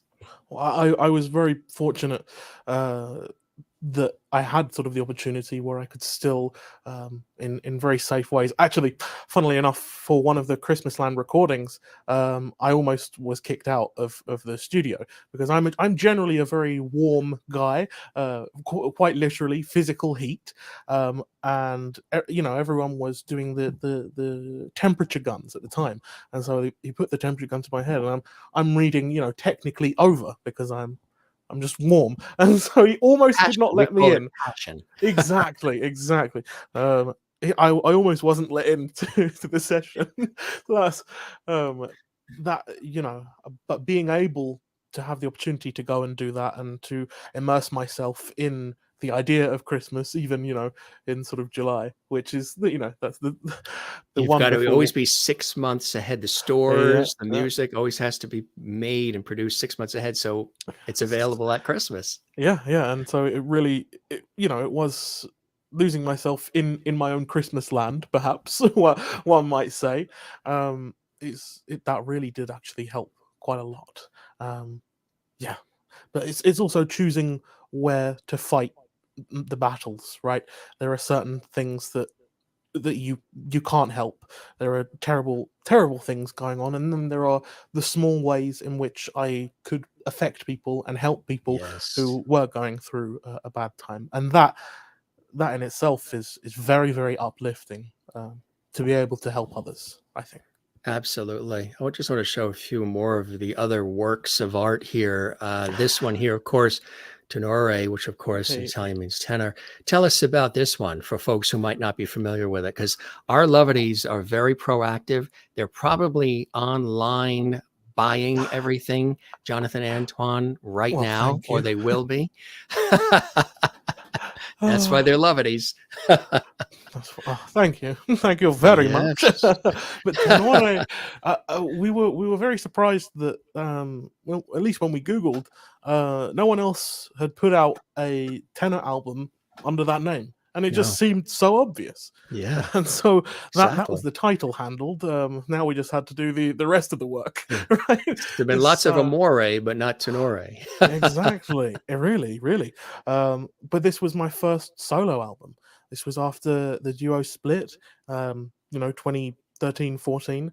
I it was, yeah, my first, I believe, I think this was with Anna Barry, the wonderful producer, and I believe most of the vocal work was actually done in this beautiful church in London, and we had 5 or 6 of these Neumann microphones, one or two right in front of me, and then we had them just positioned throughout the church to capture this incredible natural reverb, and it's Oh, yeah. it's definitely a choice, Yeah, the, I think it ended up sounding beautiful, but yeah. it was a huge risk, really, because Yes. wha- for the most part nowadays you would just have that effect be in like a VST, or some piece of software, basically, because from there you can change it. When Yes. you do this, you have this. It is an immutable thing, and Yeah. you can't change it after the fact. So it was, yeah, uh, uh, I didn't really consider that much at the time, which was very helpful, because otherwise I would have been nitpicking until I don't think the album would be out right now. I think I'd still be recording it, right? So yeah, just to have that opportunity and be sort of young and not really quite get it at the time, and be able to come back to your own work and think, wow, what a time that was. It's very Yes. cool. Yes. Going back to Christmas, here's another thing that you and I have in common, not just the English blood and not just mutual friends, but this love of Christmas. And I have proof in the Yorkshire pudding. I had the opportunity, on one of the stages in New York, emceeing a concert for a friend. It was either Carnegie Hall or another place, and I was asked, "Can you also be the master of ceremonies? Could Jim Masters be the master of ceremonies?" Absolutely, but can you also be Santa Claus? And I said, absolutely, absolutely. So this was fantastic. Wearing that that heavy but beautiful Santa Claus outfit. If So you if you have what I think you have, I'm gonna be very impressed. um, you beat me to the punch in the fact that you got to do it earlier in your life. Boom. Oh, you have what I think you have. Okay, that's crazy. That's Isn't pretty that awesome? crazy. There he is, a Oh, Santa I Claus. remember. See, we're Yeah, kindred spirits here. Tell us I about remember. this. What age is this, Jonathan? It's cute. It's cool. The size of that. Look at the How size old? of the outfit. I know. I think my mum probably made that for me. Did she Which really? she made me a lot of different. She made me a Pikachu outfit at one point. I'm in the local paper with that one. Um, that's one to find. She made me a Batman outfit. I think Did for she a really? yeah for it was actually World Book Day, but you know comic books are definitely technically books, so you know it definitely counts. Anyway, Yes. Yes. this was for some sort of production in primary school. I feel like I must be like I don't even want to like 6 odd years old, maybe max. Wow. I'm a tiny little baby or something. Yeah, I remember the sort of just the joy of losing myself in that character. Actually, I don't remember much of the surrounding circumstances, but um, I think that was one of those first times that I found like the drama or the stage really to be an interesting and fun and yeah something I could lose myself in. Literally there with the Yeah. size of the outfit. That is so cool. So yeah, we have the kindred spirits there of the love Oh, of Santa Claus. yeah. And look at this. This goes back a little bit, maybe in the life story of the wonderful Jonathan Antoine. Look at that. Ah, yes. You were saying about Yorkshire, and my nan lived in Grimsby. Shout Oh out yeah, Grimsby. Grimsby. Yeah. Um, that's and so that's on the beach up there, and they would have these donkeys. You'd pay. I have I mean, look, I was like 4 years old. I had no concept of what money of, even was. of what that So cost, or yeah. but you'd presumably pay, you know, probably like £1, one Great British pound Yeah, in those days, and you got to go on the donkeys, have a ride down the beach. It was it was really nice. that's I cool, don't right? know if that's a thing anywhere else, but it's just something that was very normal. But You you know, it was for us. We live pretty close to the bottom of the UK, and Grimsby's way up. So we'd go up. We'd have a long old car drive, and then we'd see Nan and Grandad, and get to go to the beach and go to the arcades. Oh, what a time! What you a know, it time it almost was. looks like the precursor to your performing, The Little Drummer Boy, and you're on your way to Little Bethlehem on the donkey. donkey. Yeah. Earlier see, you never knew, right? You never know where Mm. life takes you, Jonathan, right? On all these twists and turns. It all Yeah. started on the donkey, folks. That's It did. amazing. You know, I mentioned that you have graced some of the most incredible stages too and all, and I love the outfits too, the capes. And tell us about some of the selection for the wardrobe that you do. And I'll have you pronounce it. You have a relationship with a company that I believe it's cashmere and all. How do you, Yeah. what is the Two pronunciation? inch. 2 inch. Yeah. So Fabulous. that was uh, sometimes I think that Instagram must be some magical portal because again this came through Instagram. The wonderful lady who runs 2 inch, Veronique, she messaged me one day, um, it, you know, in that sort of open-ended way of let's do something, and Yeah. then for Christmasland Platinum, the sort of re-release with a couple of extra tracks and some sparkle on it. That cover was shot with this wonderful, incredible cape that she. That her company made. It's one of sort of the master versions, and then she let me keep it. So Wow. yeah, that's like this priceless artifact that I just have it on my rack in back in. It's amazing. But the cape thing, it really did just start from wanting to have something unique and special. Um, it's I think someone said to me when I suggested it, well, no one wears capes, and that was the moment when I said, yeah, well, that's going to be me then. No That's one's doing it, then right. Then we're it's an going open to market. seizing the opportunity all the time, my Exactly, friend. exactly. It's a I great look. Thank you. I've had various silly ideas about wardrobe in the past. I thought at one point that when I next had sort of a long stint of interviews, I would perhaps go in with an eye patch and I would tell each person who asked about it a completely different story. Like some Joker-esque thing. Just getting lost in characters and having fun in costume is for some reason it's become a very big part of my life. I get to sort of play dress Yes. up as a job, and Right. I dig that.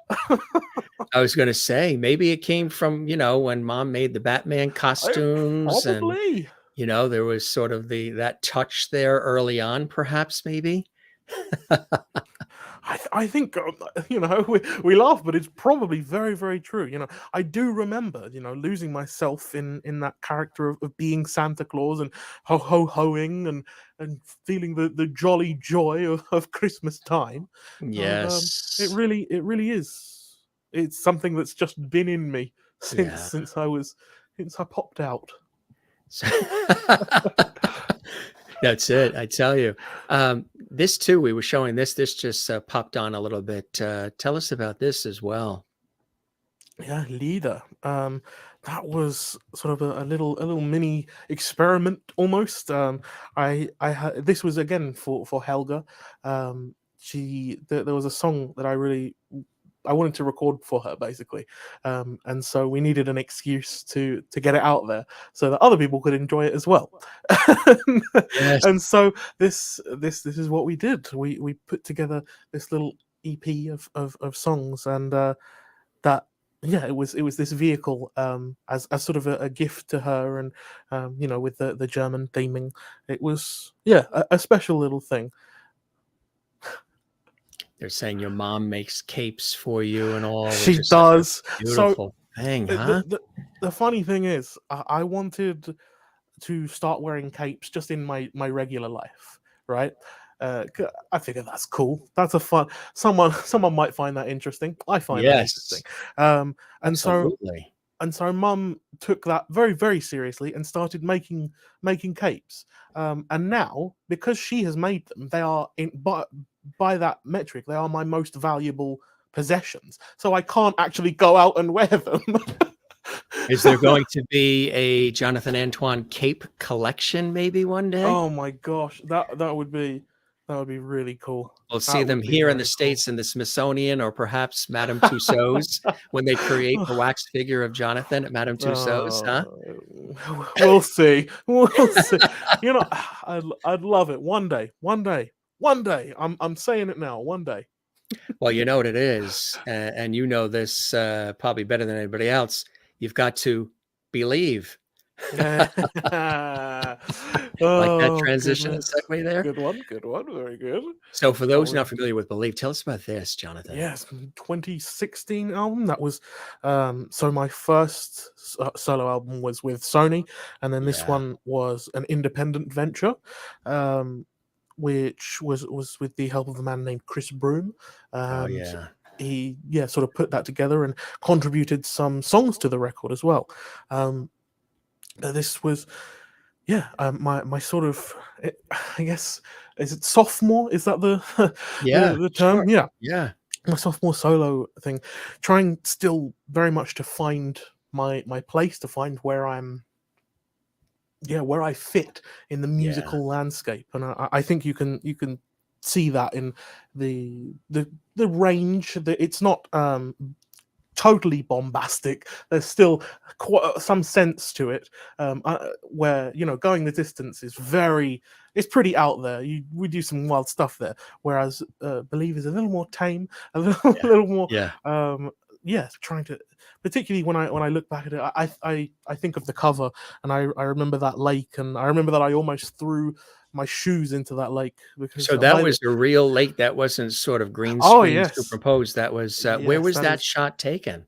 Um, Gosh, I remember that the building in the background is Yeah. called I believe the Temple of Music. I Mm. can't remember the name How of the apropos. place itself.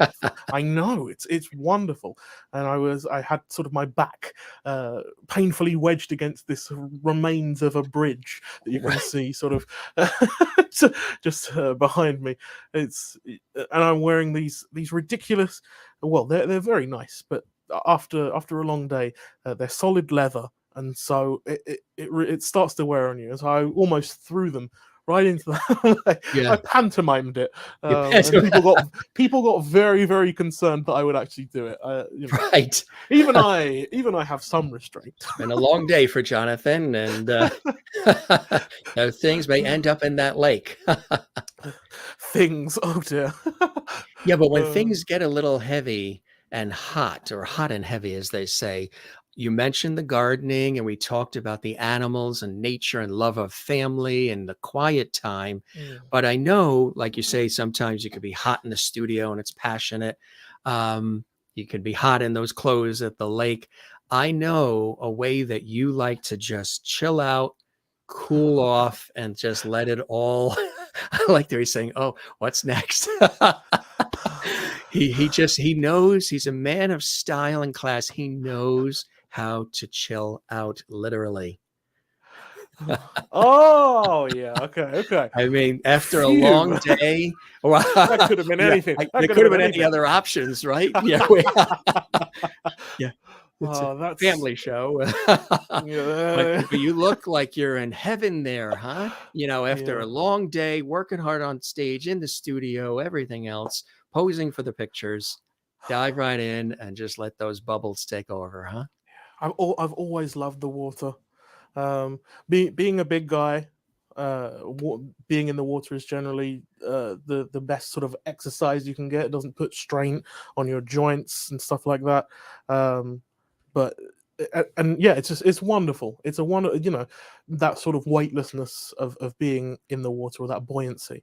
And this photo, I think this is in LA, In LA, where sort of yeah. become my home away from It home. looks very Um, LA, doesn't it? yeah, no, it looks sunny. We're very definitely not the UK.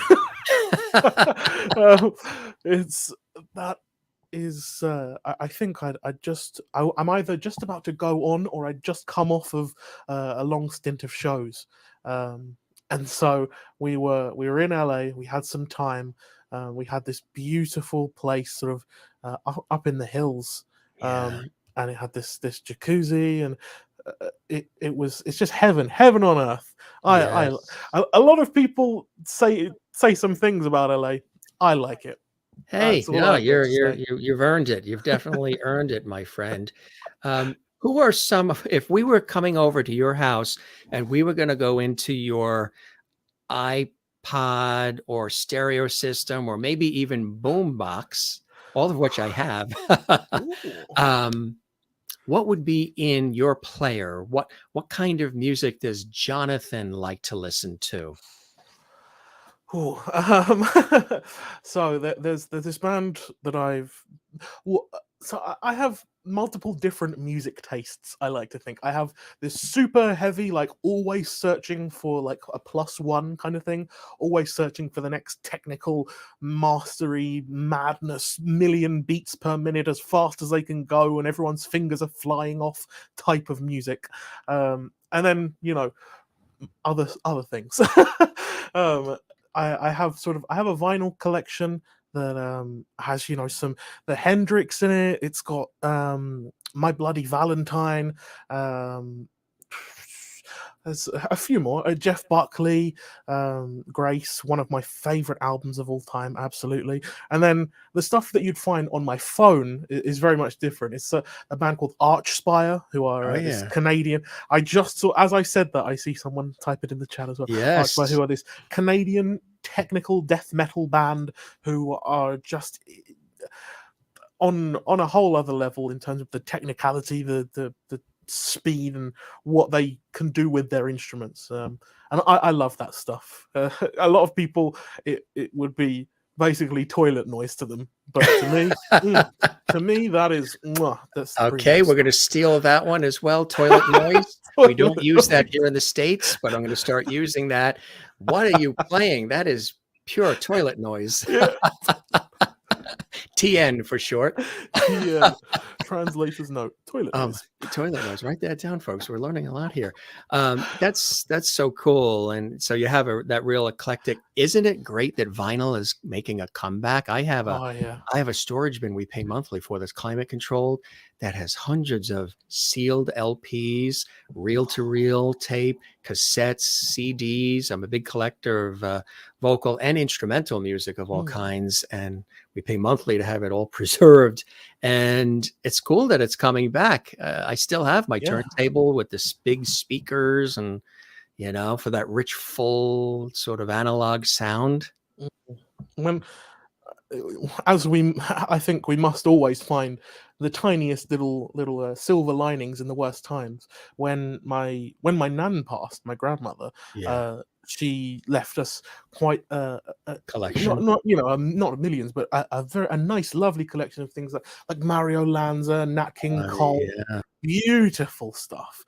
Really, absolute classics. She had a soft spot for Nat King Cole for sure. So yeah, that's the one positive thing to come out of a terrible situation, as we must always look for. And that leads me beautifully to the fact that you support a lot of different things that you believe in. We're talking a lot about the fun side, the love and levity, as we talk about levity here on the show, and your extraordinary career musically, stage, studio, everything, television specials. I mean, Britain's Got Talent over here in the States, PBS special, and more to come of everything. But you support causes near and dear to your heart. And I think it's very important. We'd be remiss if we didn't touch on that for the audience, fighting homeless and anything to do truly with animal welfare. And you're very proudly a patron of the Katie Holmes Trust, which helps raise funds and awareness for brain tumor research as well. And other issues that are very personal to you are mental health, anti-bullying, all topical in the news more than ever now. And you've been incredibly open also in speaking in a lot of different conversations about the importance of self-worth and a general loving attitude and outlook on life. And I think that's a beautiful thing, supporting all of these things you believe in, and also, looking for the ways to inspire people to the general loving attitude and outlook on life. Tell us about some of those things that are near and dear to your heart. Gladly. I think that it's sort of imperative again that we at least try to understand one another, and the only way that we can really get to do that is through communication, and that communication must be open. It's very, very scary to talk about the things that trouble you, whether they are physical or mental, and it it's strange when you're in that situation and someone praises you for being brave. You find it to be a platitude. You can't accept it for the truth that it actually is.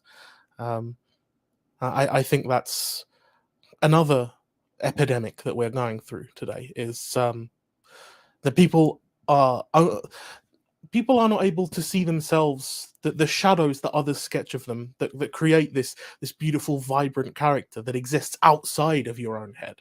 People are stuck inside their own heads a lot of the time. So I think mental health it ties into a lot of these overarching issues. It ties into homelessness.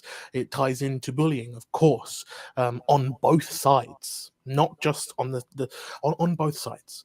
It's the openness and being unafraid to attempt to understand yourself and others is imperative. It is, I personally think it is what will save the world. Yeah.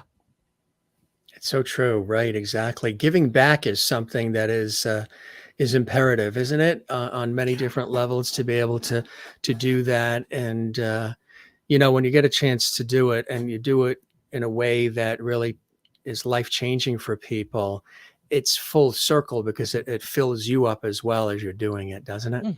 Yeah. I will never have great sums of wealth because I value experiences Mm, so much more, yeah, and me too. the things, the way that like a person can affect me and I can affect that person is worth more to me than any dollar amount ever could be. That's so true. And where do you think that comes from?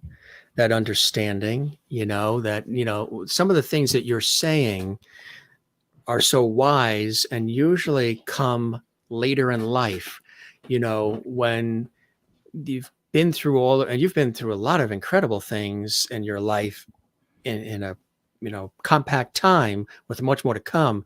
But some of the things that you're saying, I believe you have an old soul inside, which is, well, I've been told the same thing about me. Old soul with a modern vibe, which is a cool thing. But yet, yeah, right. That you can take that one too. For sure. We'll share that across the pond. The old soul nature of you, I think, is what brings some of these seasoned ways of thinking early for you, which I think is fantastic. Where do you think that comes from? Oh, it's when I've been very fortunate to have been afforded the opportunity to have a lot of time to reflect, right? I think a lot of people are so caught within the system that they could not, that they don't realize that the system exists around them. It becomes their life. Right. The sort of the race to a goal that doesn't really exist in the first place. I don't think.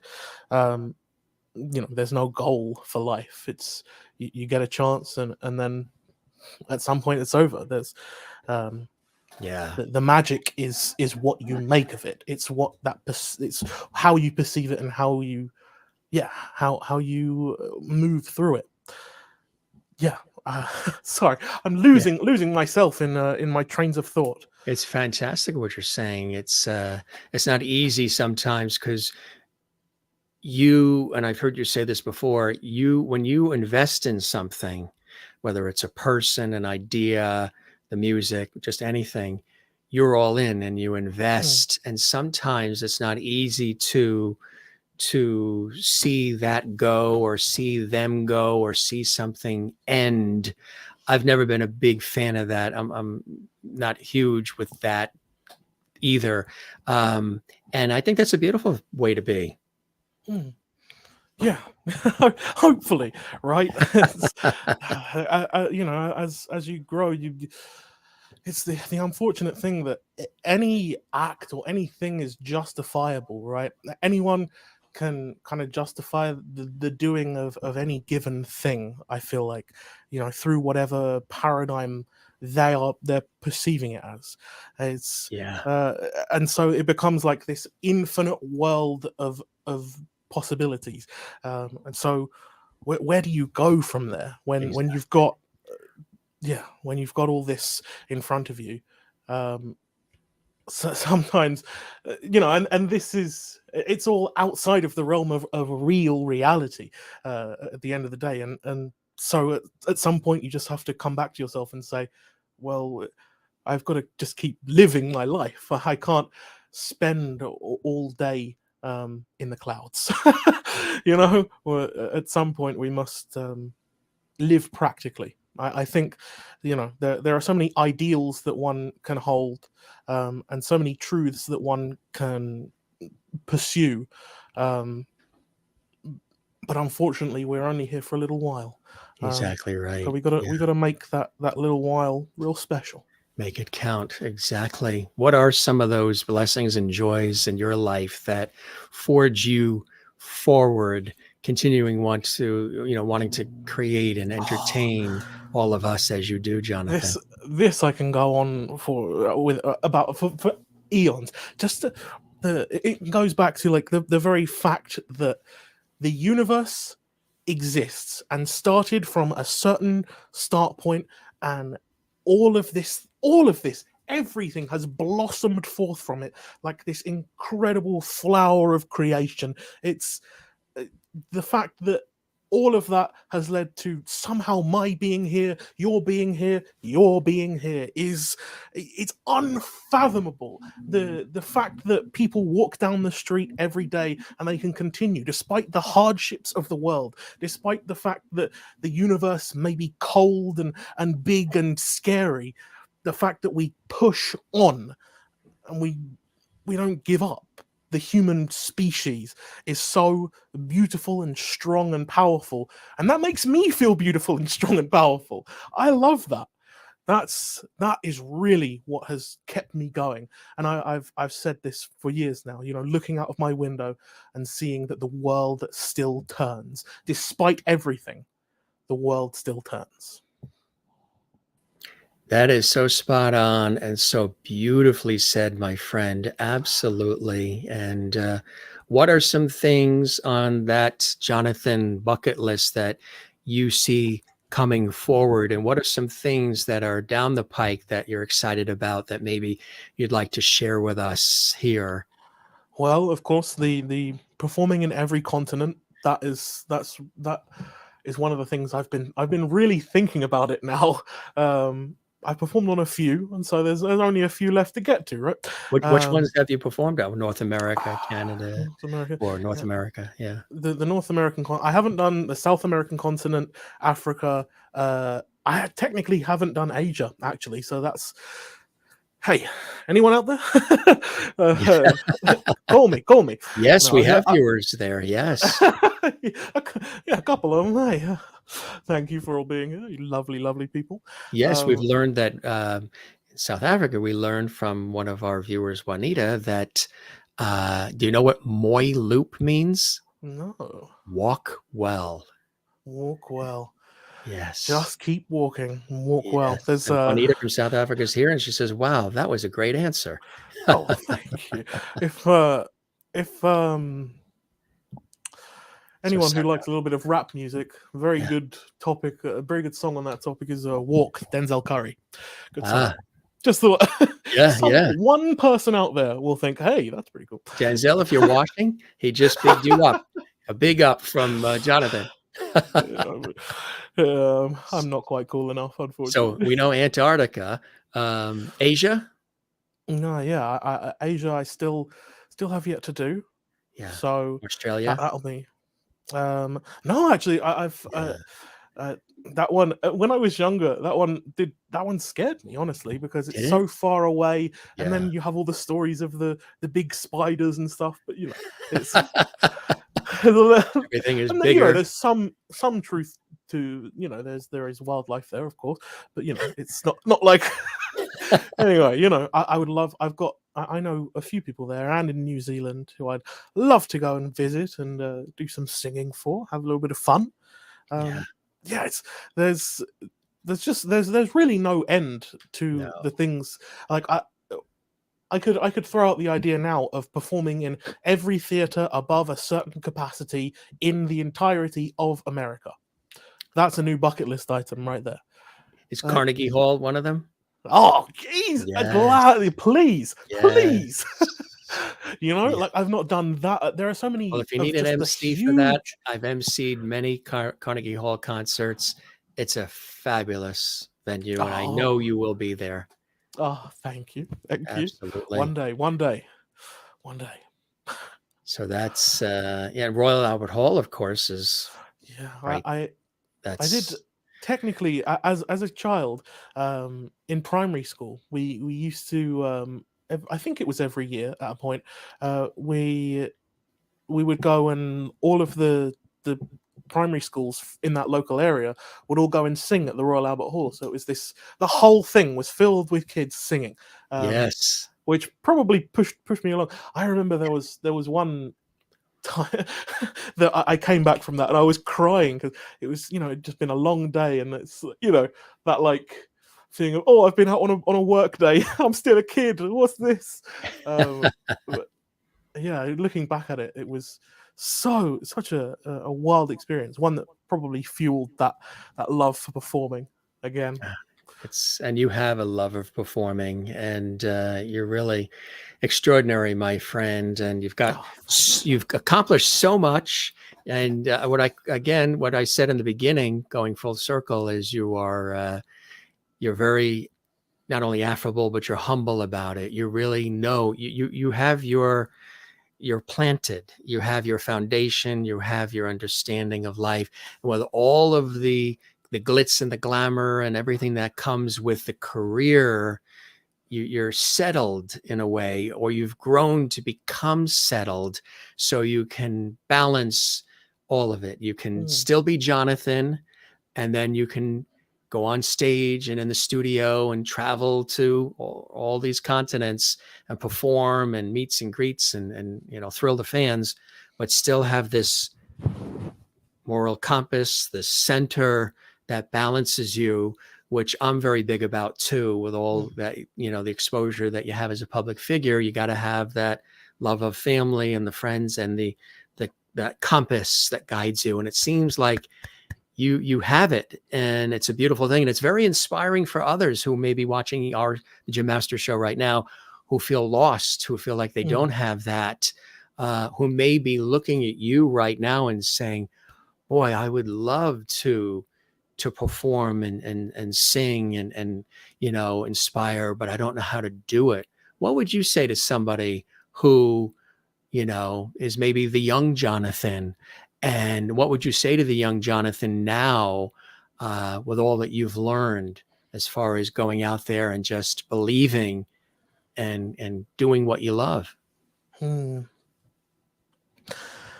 I always struggle with this one. You could take a moment. Do you need a sip of water?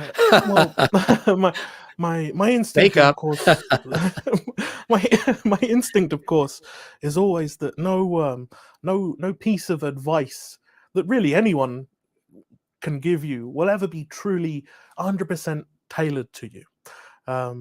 No path that has been trod before can be trod precisely in the same manner. That's really just a fact of the non-deterministic universe that we live in. We live in an uncertain universe. Things aren't completely predictable, and that's beautiful, because that means that regardless of our starting circumstances, regardless of where you have come from and where I've come from, we could theoretically at least reach the same end goal, right? So that means you have the power easily to do anything that I've done and 10 times more. That's the long and short of it. You are a person with the strength and the flame of generations of humanity past living within you. And if that doesn't make you feel cool and strong and powerful, then that's okay, actually, because sometimes we don't feel up to it. Don't worry, just take it a day at a time. Absolutely. Beautifully said, my friend. Beautifully said, and so full circle. If folks want to follow you, we have all you'll have to get in line. I think there's a wait to actually access some of these. There's the Instagram and Facebook and Twitter and the website, and the music is really everywhere, right? I imagine anywhere you can find music. Anywhere you can find good music, it should be available for even you. Antarctica. Even in Antarctica. I'll make sure of it. He'll make sure of it for sure. We have a friend here, legendary comedian and television actor, who usually pops in towards the latter part of our shows. And he was on a nostalgic episode I did talking about comedy and TV shows and childhood stuff. And he wanted to pop on and say hello. Mr. George Burns is with us. Oh, amazing. He's got his cigar. He's got his red hanky. He's always dapper. My Aunt Lillian, one of my mother's sisters, as I mentioned, my mother is the youngest of 16, and Lillian's in the middle somewhere there. This got passed down to me by my cousin Barbara, and I put him on the show once. Our lovely viewers fell in love with him, so he's here all the time. He said, Jonathan, you knocked it out of the park. He absolutely loved the conversation. He and Gracie are now big fans. They're fan-twans and lovities. And he just and he played God in the movies too, so you got God on your side.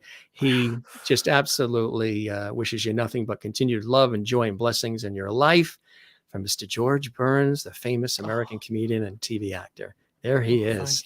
Thank you, Mr. Burns. It's going to say pretty cool to see George Burns on site, huh? Yeah. Not bad. It's a high guest budget. I was going to say, yeah, and I think he's union too.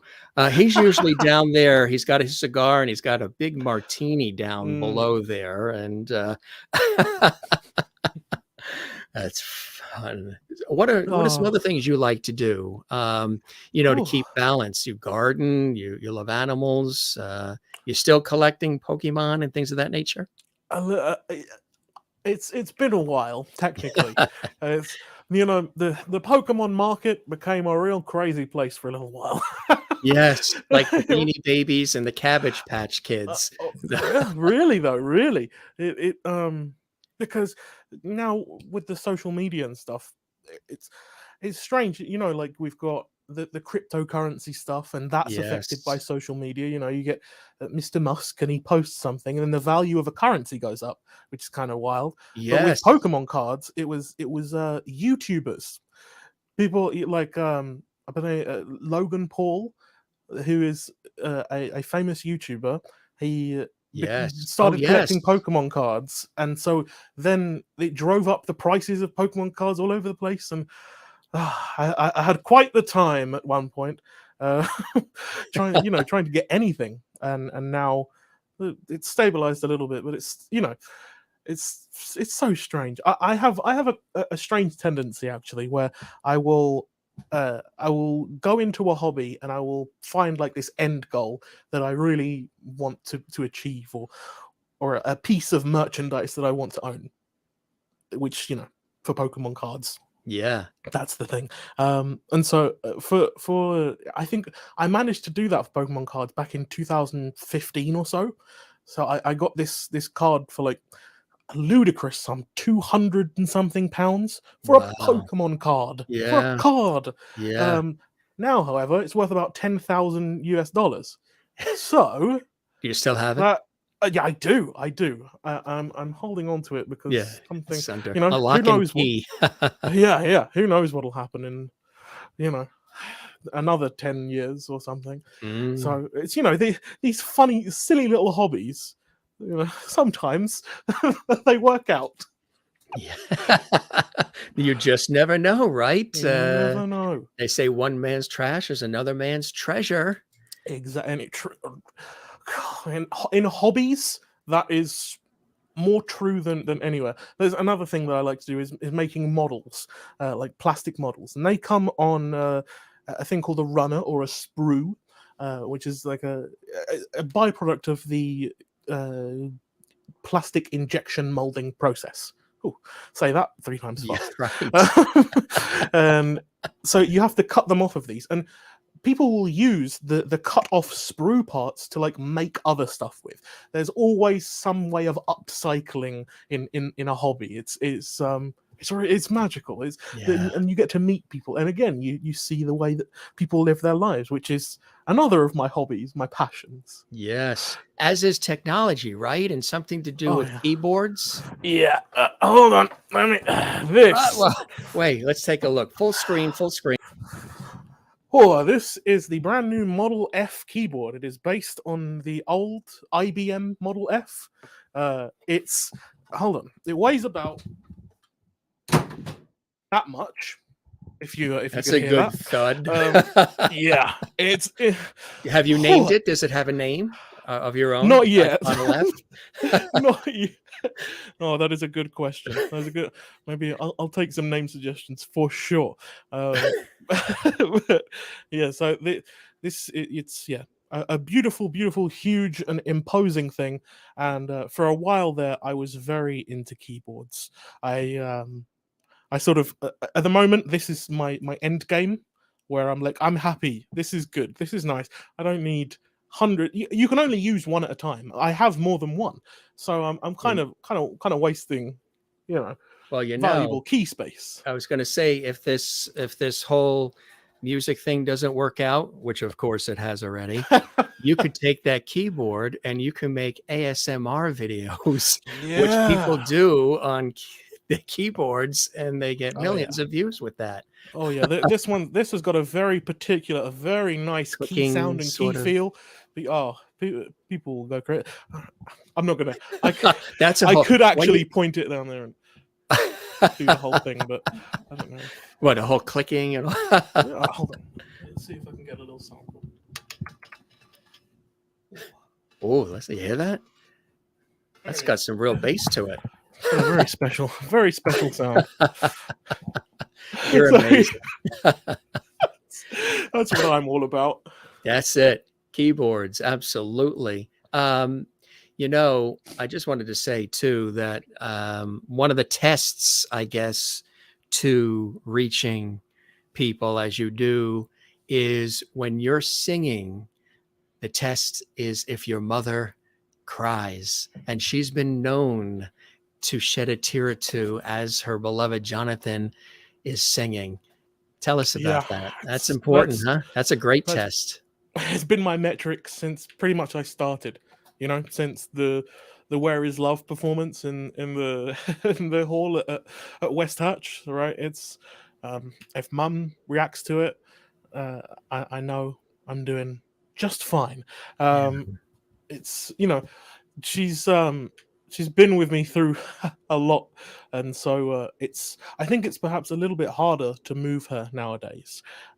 So that just spurs me to try harder, ever onwards and upwards. Absolutely.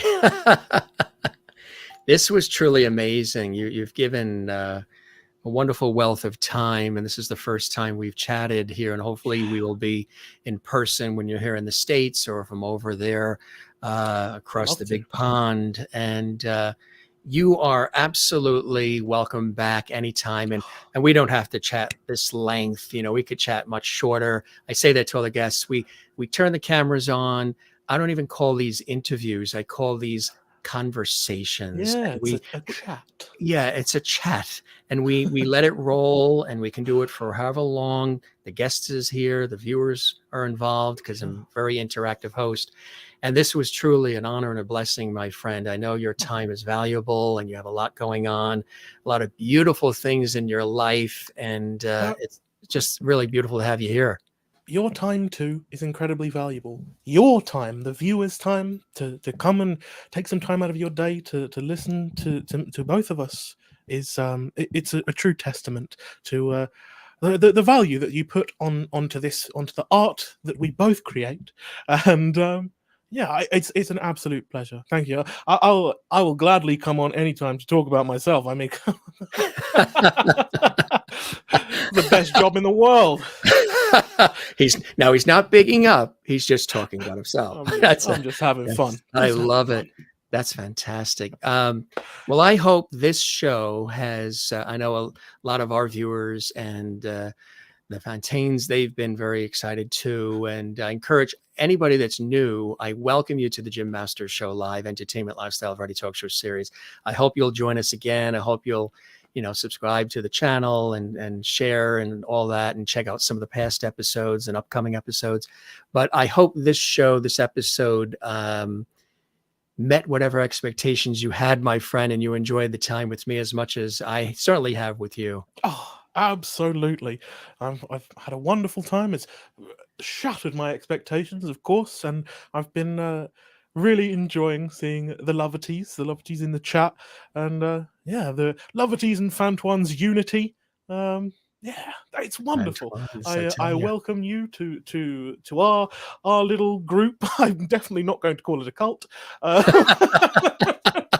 um, our arms are open. Yes, the Lovities, when I came up with that word, they said they're the Lovity Squad. The Lovity So the Squad. Lovity My Squad. apologies. The Lovity Squad. Oh, no, that's great. That's hey, the Lovity family, right? Family, yeah. The Antoines and the Lovities, all right here on the Jim Masters Show.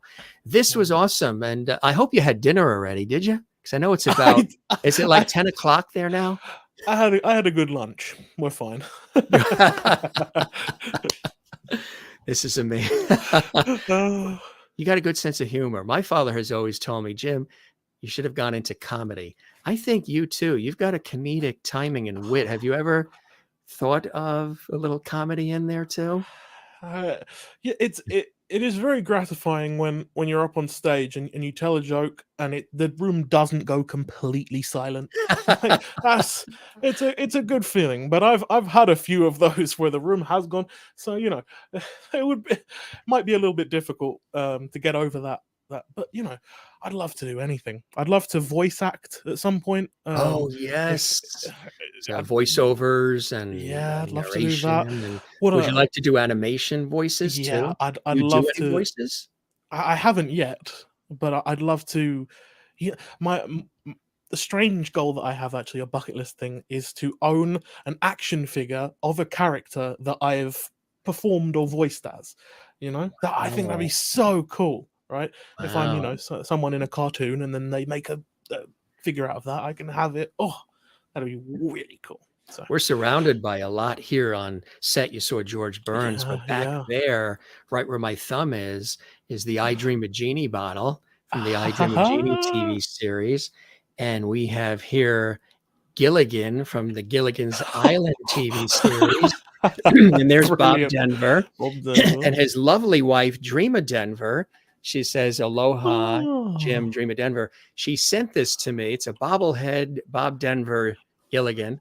And she looked at the set and she said, you have all these wonderful things, but you're missing a Gilligan. I'm going to send you a Gilligan. So now Gilligan sits by That's George. brilliant. That's brilliant. People remember Oh, that clever. show. Yeah. But lovely comments from everybody. We really Yeah. appreciate all of the thumbs up and the hearts and love it and amazing conversation and just really, really cool. And yes, that is a bobblehead. The age of bobbleheads. I remember. Yes. Oh, this is great. Jan Smith says, thank you both for allowing us to eavesdrop on this fabulous chat. You are very, very welcome. And Juanita, who's in South Africa, amazing conversation. Thank you, Jonathan, for your time. Welcome to the Lovity Squad. Yes. Officially inducted. There Nancy I am. says, you know who needs you? Disney. Hey, Disney. Hey, Orlando and LA, you listening? There are a few through lines there. So, I've worked with some Disney people in the past. I've always had a very, very wonderful time. If they would like to hit me up, I would certainly be available. Debbie says, great chat. Thank you both. Barbara says, great time with you, Jim and Jonathan. Thank you very much. We really appreciate that. Jerry, I will definitely listen to more of your conversations. So impressed. Thank you very much. I really appreciate that. Lovely interview. Thank you, Jim and Jonathan. We thank you for spending time with us. Same with Suzanne. Thanks for the conversation. Lovely. You are very, very welcome. Kath, love this conversation. Thank you both. Jonathan is such a special gift to the world. XO. Yes, absolutely. Teresa says, I believe she's in New Jersey, USA. A lovely chat. Thank you both. What a wonderful evening with you both. From Astrid, thank you very much. We're glad that you're with us. And you're very welcome, Colleen and Pam. And Sonia, Jim and Jonathan, thank you both for a fabulous evening. It was our pleasure. Deb really enjoyed the chat. And Colleen, oh man, that was wonderful. A long time. Have a wonderful evening, Jonathan. Seriously, thank you. Deeply appreciated. In addition to your mom, you bring Teresa to tears, happy tears. Oh, thankfully, hopefully. Yes. Nancy says, an awesome, animated, beautiful interview, Jim and Jonathan. I loved it and will rewatch several times. Yes, gang, this is archived on our YouTube channel, Jim Masters TV, so you can share the link and watch and enjoy this as often as you like. And next time when we come back, maybe we'll have him sing a little bit, but he's done so much talking and conversing. We didn't want to have him have to do that. He was already, thrown off by the jacuzzi picture. Oh, So we didn't want to say, go sing. He sang for his supper tonight already. Thank you, dear Jonathan. We love you. This is good stuff. And new fans here, they're going to be buying music and listening and all kinds of stuff. What an awesome show today. Thank you, Jonathan and Jim. Such a wonderful chat. Lovely chat. Thank you. Yeah, absolutely beautiful stuff. I'm scrolling through, reading all the wonderful things people have said. I recognizing all these beautiful names of these beautiful people. Oh, that's not far. She drove from Minnesota, USA to Florida, USA just to see you. That's levity. That's dedication. That is levity. Yeah. Love and levity. Wonderful in-depth conversation. Sure. Thank you to you both. Love this. Merlin in Canada, one of our lovities. Thanks for having Jonathan visit with us. Loved every moment. She loves the jacuzzi photo, Nancy. Will definitely return. That is amazing. And, you love also when you hear from the folks, don't you? Isn't it really fantastic? It's more more gratifying than I can really describe. It's like these people have a vested interest in seeing that my life goes well. It's like having lots of mums. Right. Isn't it?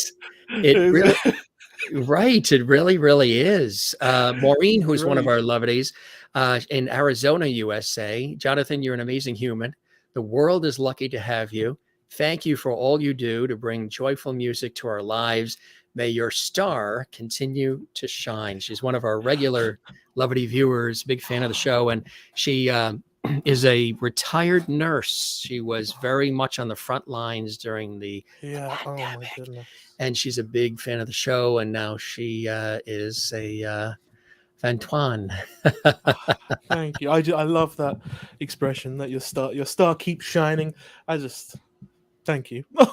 You guys, all of you. Thanks so much both for an inspiring and wonderful interview. It is our pleasure. And just so you know, gang, we didn't rehearse this. This isn't scripted. Jonathan had no idea what was going to be asked or what the conversation was going to be. He just rolled with it, and which is a beautiful thing. And those are some of the best kinds of, I think, conversations that you can really, truly have. And we definitely have tonight. Well, gang, thanks for all these comments. They're still pouring in here. And wow, Sally Ann went from Essex, England to the United States and Canada just to see you perform.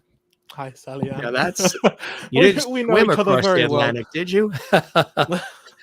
Next time, take the QE2. That would be nice. That is fantastic. That is really love you, Sally. Isn't it nice? Yeah. Tina V, thank you very much for those wonderful comments as well. Again, Jonathan, thank you so very much. This was terrific. Parting is such sweet sorrow. Neither one of us are the best at it, but hey, this was really amazing. One more time, gang, here are all the socials, the web. Make sure you follow this fine gentleman here with wit and wisdom and a powerful voice and a caring heart. Jonathan Antoine, this was amazing. You're welcome back. As I say, we'll keep the porch light on for you.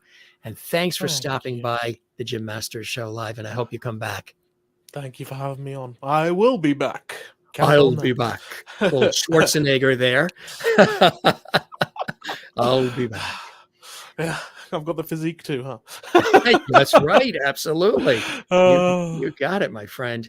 You be well. Continued blessings and joy in your life. And they don't miss a trick. Jerry loves your Tumblr. I had to check. I didn't quite because It's on this side as well, the J. I didn't realize it was on this side. So I feel a little bit self-conscious to have my Oh, wait. my Yeah, own bring it close. initials. I didn't even see it. It has your initial. Yeah, my own. This is from one of my shows or tours. We had this fabricated so I could have it on stage. It's a little bit egocentric, but No, it's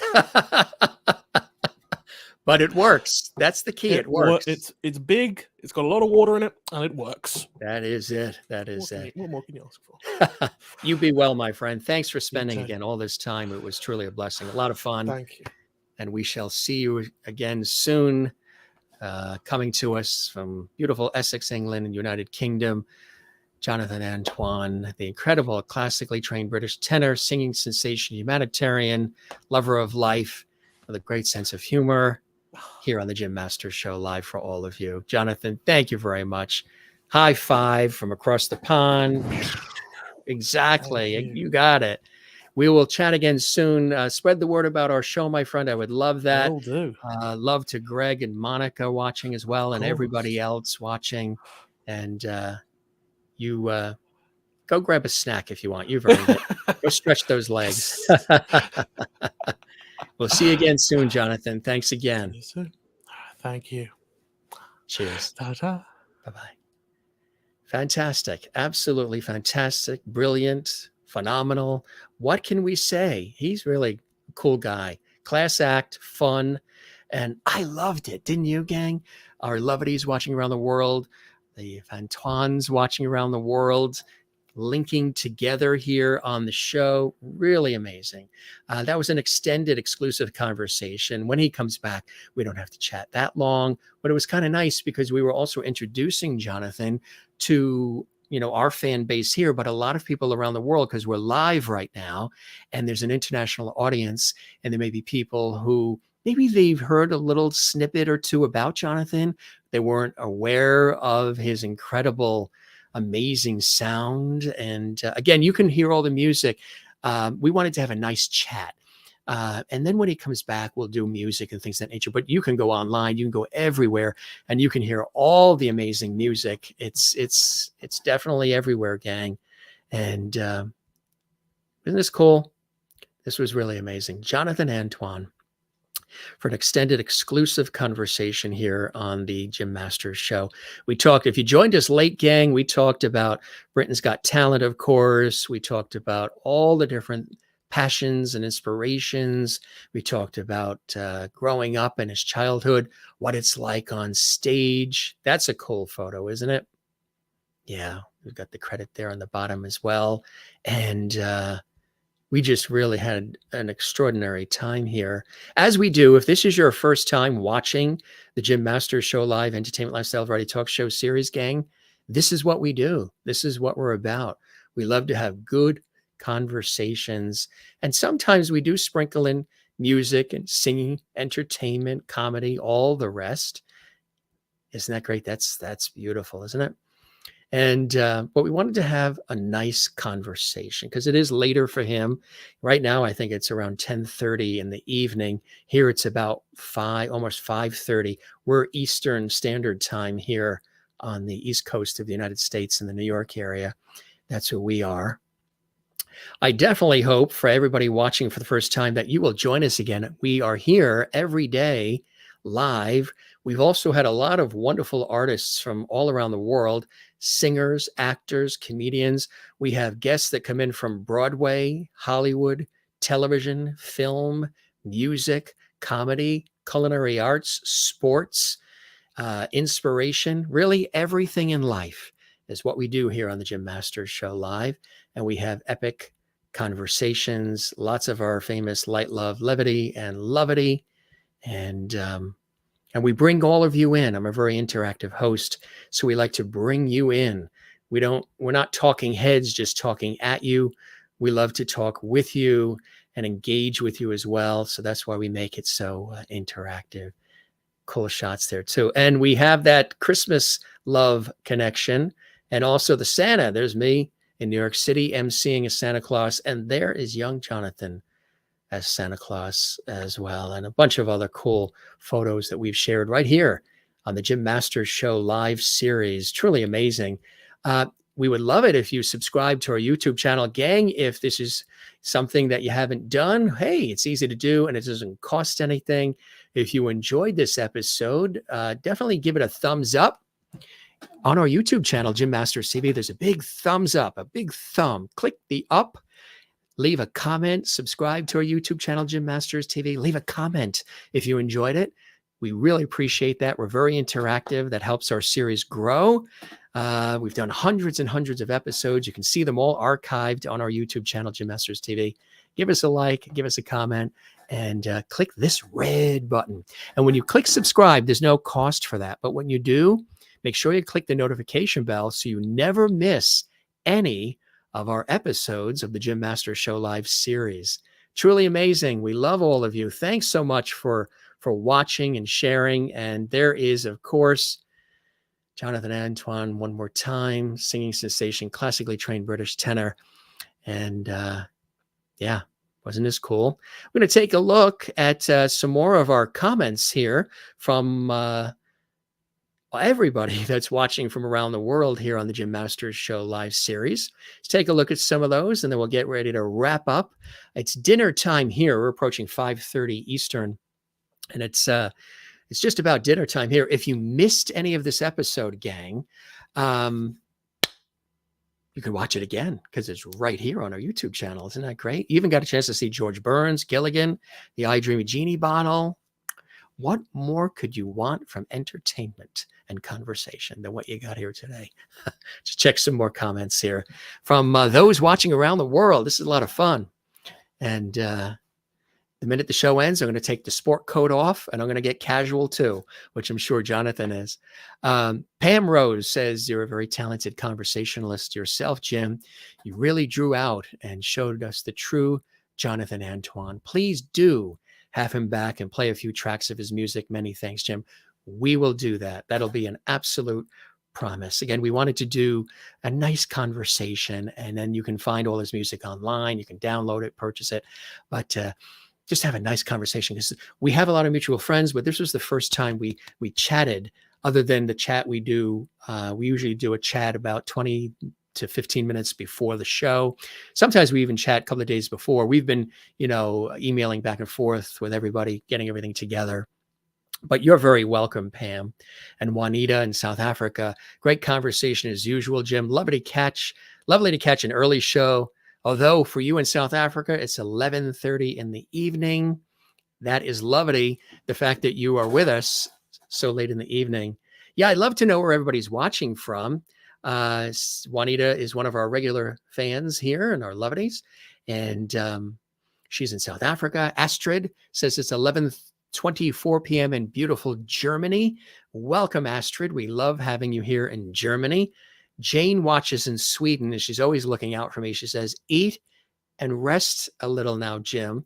I was on the radio all day today, and then I had a television shoot, and now we're here with you. So it has been a lot of talking, but we love it. Thank you, Jane in Sweden. And Haiti says, watching from New York City. That is fantastic. The Big Apple. And Maureen says, I can't believe this conversation lasted over 2 hours. Time flew by. Go stretch those legs, Jim. Absolutely. It was just like two friends chatting, and that's the way I love to do it. Tina is watching in Las Vegas, USA. Next week, I'm on a television shoot. I'm flying out to Sacramento, California, and then going from Sacramento up to Chico, California. And then I have another television shoot that I'm hosting, a project that I'm hosting.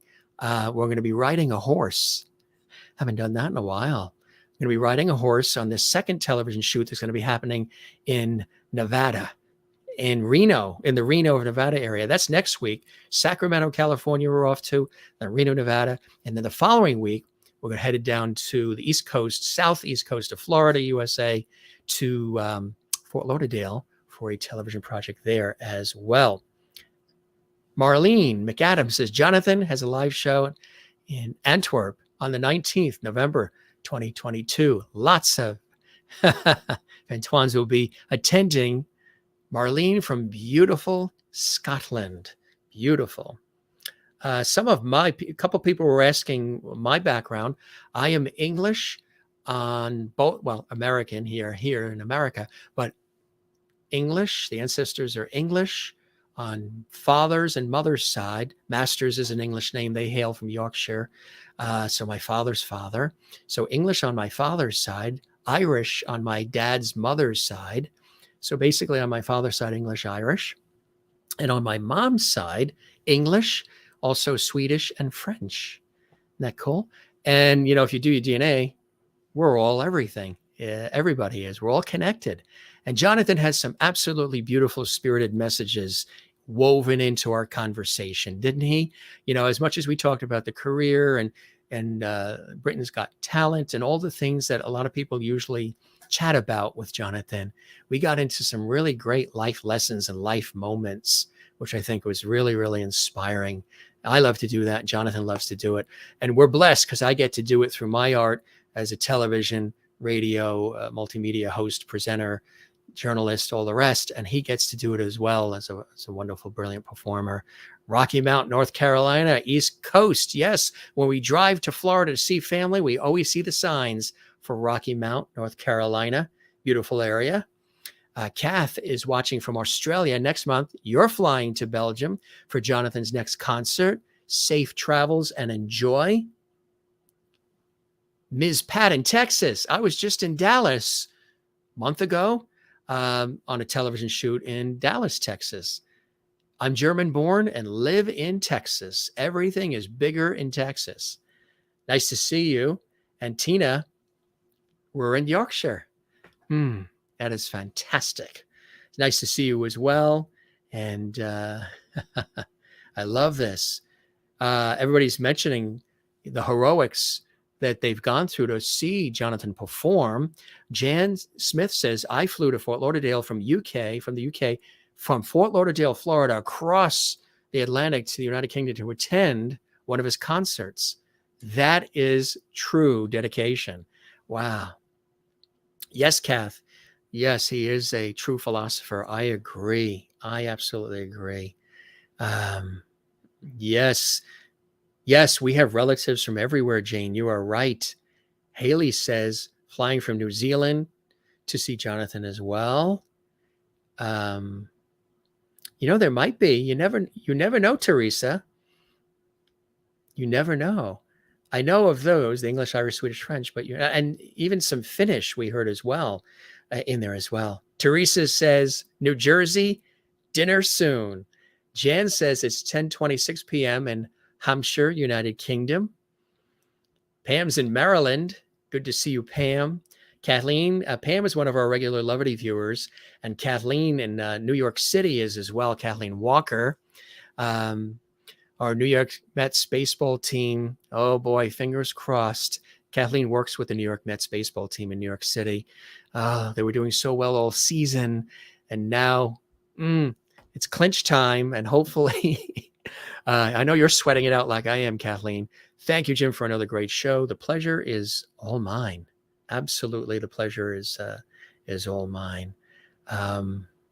You're fantastic. Look at all these great comments. I hope, we try to scroll through as many as we can. Tina says it's her bedtime. Pleasant and sweet dreams to you. Colleen says you did very well. Best interview ever with him. Thank you very much. I appreciate that, Colleen. I was calculating the other day. I've probably in my professional work on television, radio, because interviewing is just one of the things that I do. I host, write, report, journalism. I do voiceover work. I do emceeing. I do a whole host of different things behind the scenes and on camera and on air. But I think I've interviewed about over 6,000 people in my career over the years of all different backgrounds. And Teresa says, we will join you again soon. It's another favorite JA word. Yes, he and I exchanged some cool words too, which I think is awesome. Thank you. I appreciate that. You guys subscribing to our YouTube channel. And we're just taking a look at some of these beautiful comments here. And Kath Perry says, it is already Friday in Australia. She says it's 8:21 1 a.m., or it was about 10 minutes ago. And here in Australia, down under, listening to Jonathan chatting to Jim is a great start to the workday. XO back to you, Kath, and I hope you'll be back with us regularly. It's late in Sweden too, where Jane is. Yes, absolutely. And you enjoyed the show. Thank you very much. I appreciate that, Luella. And Colleen says, I like your show as a first time. Bless you, sir. Bless you. Colleen Gaynor, thank you for watching as well. If anybody would like to support our series, there's a little super thanks icon on the YouTube channel. You can click that. That helps support the series and everything we're doing. And that's on all the episodes of our show on our YouTube channel, Jim Masters TV. Diane Timpson says, loved every minute. Thank you so much, Jim. Thank you for loving every minute and being with us every minute. I really, it truly humbles me to see all these great comments. And this is what we do on our show regularly. That's why I don't call these interviews, I call them conversations. Ms. Pot in Texas, thank Jim Masters for the wonderful interview. I haven't stopped smiling. That's perfect. Then we have done our job. That is great. Teresa says, so much fun. And Maureen says, in Arizona, USA, what a fabulous conversation. Jonathan had such a great sense of humor and a beautiful heart to go with his out of this world voice. Oh, yeah, I agree 100%. Truly out of the world voice. Thank you, Jim. Can't wait till he comes back to Lovety Hall here on the Jim Masters Show Live. That's what we call that. So that's what the viewers actually named this. I think it was Danilo in San Diego said that this was, I said Lovety, and he said that this is Lovety Hall. Yeah. This was extremely informative. Thank you very much. Merlin in Canada loved it too. Astrid said that was brilliant. Pam says, thank you guys. Yes, go watch his first with the prayer. Beautiful song, of course. BGT, of course, is Britain's Got Talent. That is awesome. Of course, here in the United States, we have America's Got Talent. You know, in the archives on our YouTube channel, we had, and he's going to be returning to our show, Landau Eugene Murphy Jr. He won America's Got Talent, and he's another fabulous person that stopped by our show. You can see that episode here. We've also had the Pointer Sisters, Melissa Manchester. We've had extraordinary people come through, not just in music, but in a lot of different categories of life. Again, truly wonderful time from Jerry. Thank you very much. And Jackie, thank you from Toronto. Going the Distance Live was amazing and outstanding. The PBS special. And of course, that fabulous album. Kath says, well-researched chat, Jim. Thank you, XO. Right back to you. Right back to you. Thank you for the love. Hearts coming in from Luella. It's a beautiful name, Luella, isn't it? Tina says, Tina Carroll, best interview ever.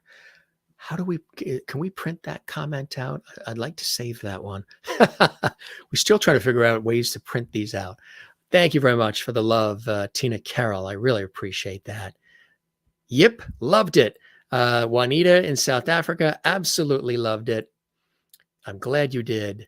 Debbie says, Debbie Ducks says, fabulous evening. And what a great portrait she has there for her thumbnail for her YouTube.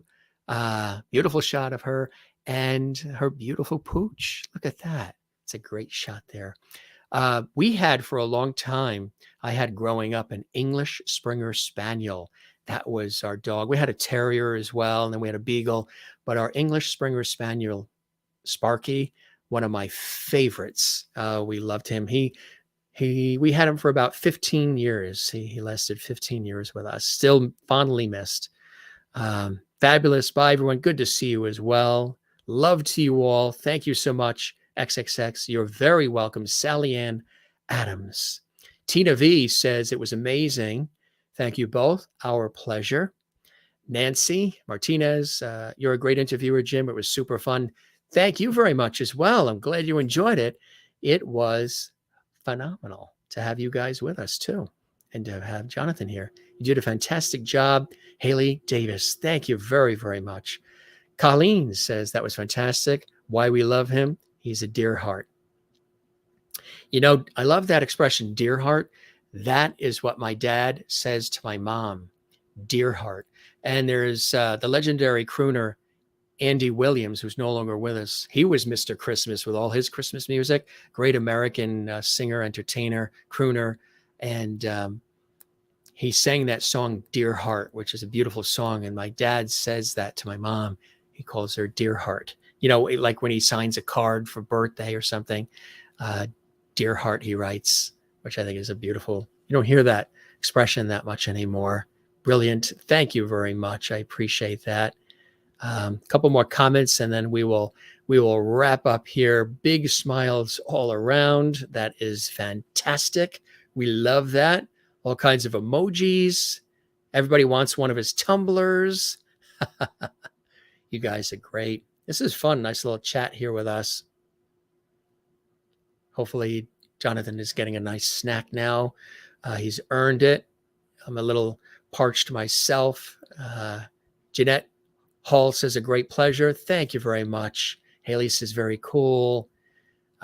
Again, you can find all of his music at all the places like iTunes and Spotify and everywhere and Amazon.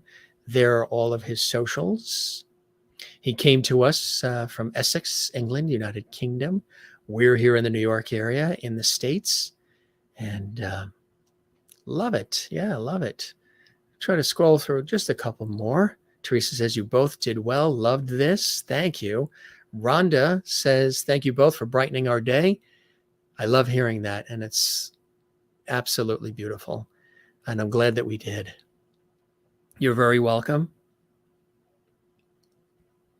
Wow, that's far. That is far. Thank you, Kathleen. Thank you, Jim and Jonathan. Cool stuff. Really nice, huh? Acknowledging all of you guys. Good stuff. All right. Whew. There's so many. We really appreciate that. All right. Parting is such sweet sorrow. Yes, Teresa. Andy Williams, too, was always on in our house. And they called him Mr. Christmas. Just a phenomenal voice, Andy Williams. You're very welcome. You too, Colleen. The Andy Williams Show. Yes, one of the best of the Christmas shows. Andy Williams and Perry Como's shows. Neil Diamond had wonderful Christmas shows. The Carpenters, of course, beautiful Christmas shows. Yeah. Yeah, well, fingers crossed for the New York Mets baseball team, hopefully. Yes, if anybody missed anything in this episode, we invite you to watch it here on our YouTube channel. We're archiving this episode here for all of you and you and you and you to watch and enjoy. Okay, gang, my stomach is rumbling a little bit, so I think it's time to enjoy. Yeah, the Poiter sisters, Melissa Manchester, extraordinary people who have been here and who join us. Lucy Arnez, Lucio Ball, and Desi Arnez's fabulously talented daughter was with us here on the show. She's a dear friend. She was with us. If you love Greg Field, who we talked about here on the show, extremely incredible producer and drummer and multi-talented, multi-Grammy winning artist. He was a guest on our show with his lovely wife and the extraordinary talented Monica Mancini, both dear friends of ours. She, of course, has her own epic career, daughter of the legendary Henry Mancini. I don't know if you knew that Monica Mancini and Greg Field are husband and wife. They are. They're multi-talented. There's an episode of the Jim Master Show Live where Monica and Greg were my guests. And you can see that archived here on our YouTube channel. And we thank Greg for everything as well, and Monica. Have a relaxing evening. Yes, scroll back. There's a lot of cool episodes of our series. And matter of fact, while you guys are here, we'll just show you some of the amazing people that are coming up as well. We like to do a little of that. For those of you who are in England and Ireland, the famed 1990s chart-topping Northern Irish English pop rock and dance group Dream is going to be here, wildly popular in the 1990s, and they were on the charts in the UK. They are making a comeback, and they have new music out, and they're going to be here this Saturday live at 3 p.m. Eastern, noon Pacific. That'll be 8 p.m. in the UK and, England, Scotland, Ireland. I believe it's 9 p.m. in Sweden and Greece and Italy. Also, I believe maybe in South Africa, it's 9 p.m. It'll be 3 p.m. here Eastern, which is great. Tomorrow, the incredible Carol Grace Anderson is going to be with us, and she has an amazing story to share. She's also going to sing live on the show. She's a wonderful singer, songwriter, motivational speaker, and author of the book, Get Fired Up Without Burning Out. She's going to be with us tomorrow, 7 p.m. Eastern, 4 p.m. Pacific. Did you see the episode when Loretta Swit, legendary actress, artist, author, animal welfare activist, she starred in the legendary series MASH, which is celebrating its 50th anniversary. She was with us recently in an extended and beautiful, real, authentic, and loving conversation. Check that out on our YouTube channel as well. Coming up also next week, we've got more amazing guests coming up here. Now, do you know that on Saturday, we call it Double Lovity because we have two shows this Saturday. We have Doreen coming to us from the United Kingdom at 3 p.m. Eastern, noon Pacific, and 8 p.m. in the UK. And then on Saturday night, we have Double Lovity because we have the extraordinary Shonda Tripp. She is founder of Love from Music City. She's also author of She Was Healed, and she's going to be telling us, and she was also married to the multi-Grammy winning Rob Tripp, and they are very inspired people. They lost Rob just about a year ago. Shonda has this extraordinary story, never, ever been shared, story about life, death, despair, and ultimate healing. It's going to be a very moving conversation this Saturday, 7 p.m. Eastern, 4 p.m. Pacific, with the extraordinary Shonda Tripp. She's here in the United States, author of the brand new book, She Was Healed, and founder of Love from Music City, Music City, USA. And then coming up Monday, we have Meenal Lely. Meenal Lely is a medical researchist, engineer, Wharton School graduate, but she's also founder of Little Mixins, and she's author of The Baby and the Biome. She went through, it's unbelievable what she went through, this very emotional journey to find out about what was causing her son's horrific allergies, asthma, and everything else. And she wrote a book about this, and she's very open and emotional. And it's going to be an amazing story coming up on Monday at 7 p.m. Eastern, 4 p.m. Pacific. Like I say, we have guests from all walks of life, levels of celebrity, all different backgrounds on this entertainment lifestyle variety talk show series. There's something for everyone. Love MASH reruns. Oh, yeah. Check that out. Good stuff. You guys are great. We're going to wrap up here. You guys are terrific. More comments coming in. We love you all. Thanks for being with us. Yeah. I toast you. He had the tumbler. I just have a cup of, which I could use some right now, just some orange juice, just some vitamin C. We toast all of you wherever you're watching around the world. I know it's not British tea, but it's some nice Florida orange juice for some energy. That hit the spot. Doing a lot of talking today on the air, and this hits the spot. Take care, everybody. I am your host, Jim Masters, thanking you for your time this time. Till next time, inviting you to join us again. As mentioned, give this episode a thumbs up, drop a comment on the YouTube channel, subscribe to our YouTube channel, share the links on your social media. Thanks to all of you who have been doing that. Thanks to all of you who are watching this live. And thank you to all of you who will be watching this later in the archives. We realize not everybody catches the shows when we're live, and not everybody comments when the show is on in the chat, the JMS Levity chat room. So feel free to leave a comment afterwards, and we value and welcome and thank you for that as well. Okay, gang, this was a brilliant conversation, and take care and God bless to you, Colleen. Thank you very, very much. And yes, actually, I've been on public television for years. I also do a travel TV series on CBS television.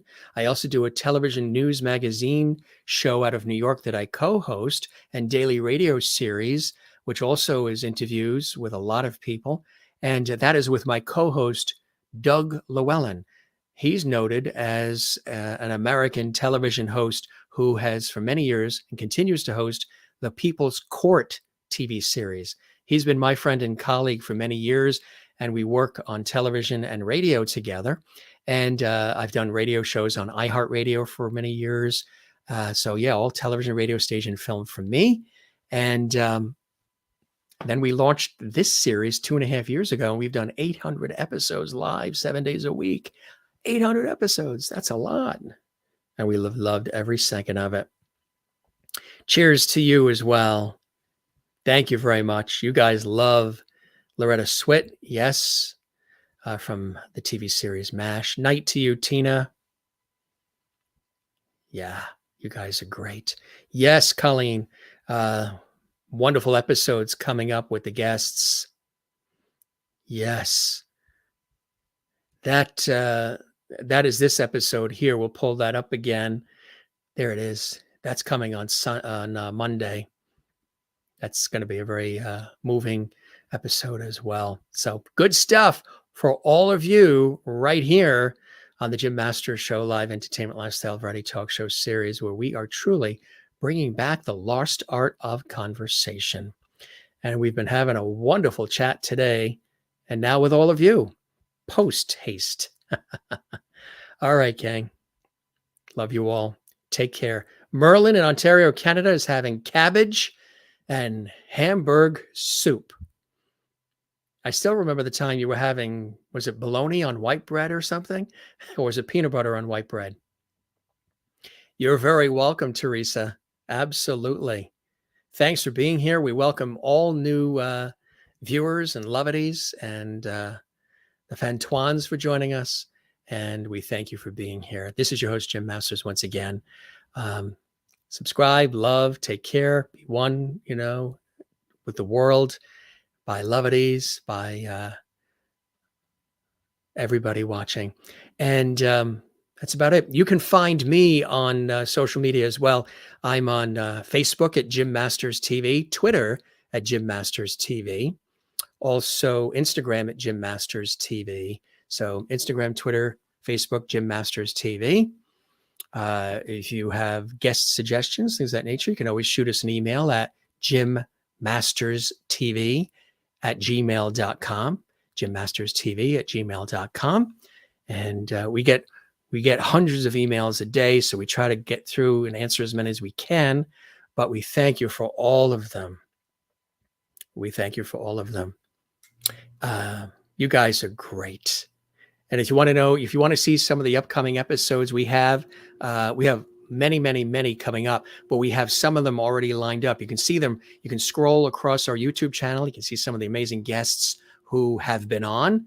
You can watch their episodes, and you can see the guests who are coming on. Sir James Galway was with us. The legendary producer Phil Coulter was with us. We've had just about all of the Celtic women ladies. We've had all of the Celtic Thunder guys, Ryan Kelly and Damien McGinty. We're all friends. Keith Harkin's been with us. Colin Keegan's been with us. They've been with us several times, actually. Many, many, many fabulous people. The High Kings from Ireland have been here. The Byrne brothers from Ireland, who now live in Florida. They've been with us as well. We've had a lot of folks from the international community join us as guests on our show from all different backgrounds, as well as right here in America and also Canada, we want to say hello to everybody watching in the United States, Canada, Europe, Asia, Africa, Australia, New Zealand, and we have a lot of viewers in South America, Argentina, and Peru, Brazil. We love you all as well. Yes, night, night, and mooi loop, which means walk well in South African. So this is an extended see you later, huh? But we don't say goodbye around here, gang, just so you know. We say see you later, ciao, cheers, shalom, hasta la vista. We say shalom, we say avida zain, we say slancha, cheers, mooi loop, be well. We also say take care of one another, love one another, and be sure to take care of yourself. You know, Jonathan was talking about it. You got to take time for yourself. You know, if you're always saving the world, and we've had conversations with guests about that, if you're always out there, you know, doing for one another, that's a beautiful thing, but make sure you take time for yourself. I always had to learn that you have to put the oxygen mask on the airplane on you first before you can help others. Because I was always raised, you know, help thy fellow person. So, you know, if you're on the airplane and the oxygen mask drops, I won't put it on me first. I'll help them first. But you really have to get the oxygen first. So that way there, you can help others if that's what you love doing. And so, yeah, it's cool when you get a chance to do that, and you get a chance to do that in such a beautiful, you know, beautiful way. But make sure you take time, you know, for yourself as much as you take time for the rest of the world. If this is your first dose, your first taste, your first drop of the Jim Master Show Live, this is what we do, gang. We're not up against the clock. We just chat and have great conversations, and all the rest is history. God bless to you as well. Jane, thank you very much. I'll have to learn. Is it Hajda? Hajda? I want to make sure I know how to. I should talk to some of our Swedish relatives. So I don't know. That's Swedish, of course.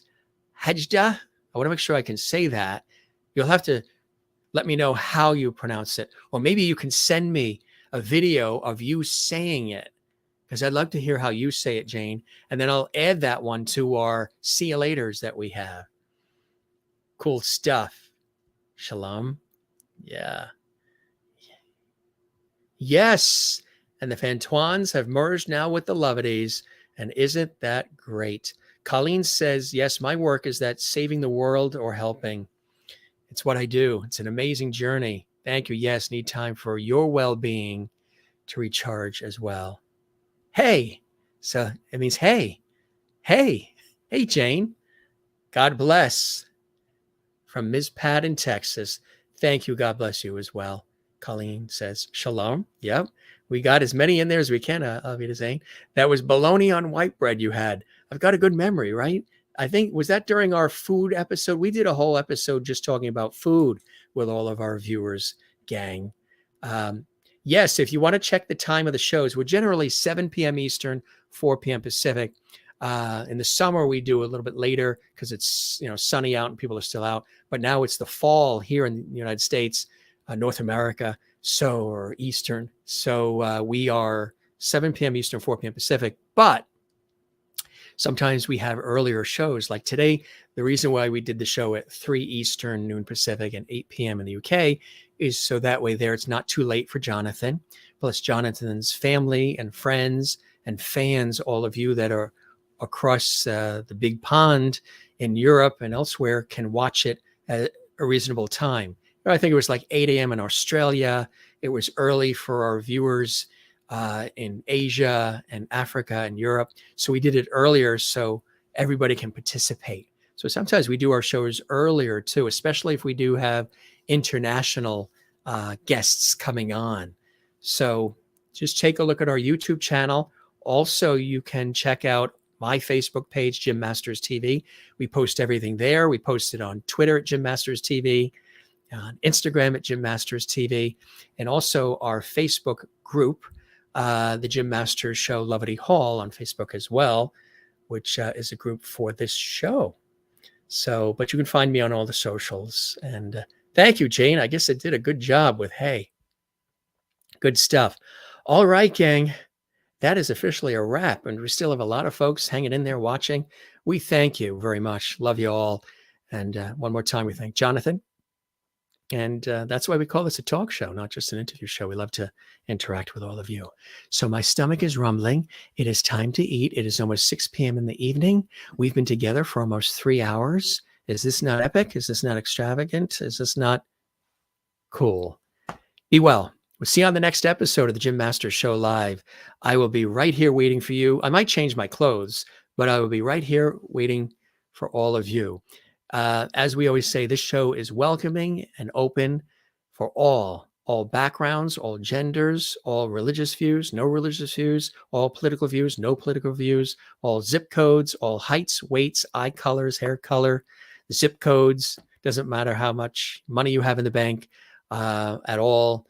You are welcome to join us, to have a good time, to be entertained, inspired, have a laugh or two, grab some of that JMS levity, share it with the world, and then return back for more and more and more as much as we can. You know, when I started the show, people said, are you going to do this just during the pandemic?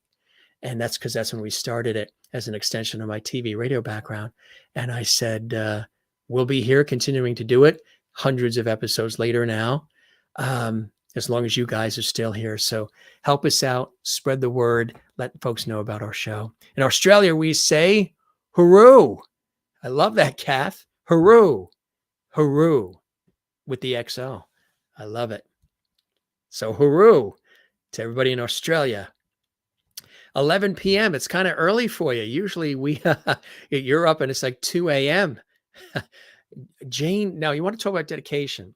Jane in Sweden, lovely Sweden, she used to watch our show, and then she had only 1 hour in between our show ending and when she had to get up in the morning in Sweden to work at the airport where she is. Literally, I think she would nap in the day so she wouldn't miss our live show, because a lot of people like to be here when when the show is live. If you ever miss anything, it's all saved and archived. But she likes to be here when the show is live. So she's in Sweden, where it's like 6 hours ahead of where we are here on the East Coast of the United States. And she would never miss the show. She would get an hour sleep, get up, and then go to work at the airport. Fortunately for Jane, she's retired. She can sleep in. She can sleep in now. Even if she's up late watching the shows, she can sleep in. Get some food, Jim. Thank you very much. Everybody, you guys are looking out for me. Thank you. We'll be checking your social media channels. I appreciate that as well. Thank you very much. You guys take care and be well and all the rest. All right. We're trying to make sure we don't miss a beat here. So many comments coming in, and we appreciate that. All right. Take care. Be well. We love you. And thanks for hanging out with us and spending time on the Jim Masters Show Live series. And I will be here waiting for you. Love when you're here. And hope to see you next time with our next episode. Thanks for spending all this time with us. It really means the world to me. And we thank Jonathan for joining us as well. We'll see you on the next one, okay? All right. Here come the Jim Masters Show Orchestra to play us out with our theme song. Jane will watch us no matter what time it is. She's here. She's a true lovity, and she's been with us for a long, long time, as many of our viewers have, and we welcome anybody new. All right. Thanks for being with us. If you're going to bed now, good night. Sweet dreams. If you're just rising and shining, like in Australia, good day. And if it's the middle of the day and you're about to have a snack for lunch, have some breakfast, or have dinner like I am, enjoy. Enjoy. Yes, I'm craving warm, hot chocolate too. We have some. Maybe I'll make some hot cocoa.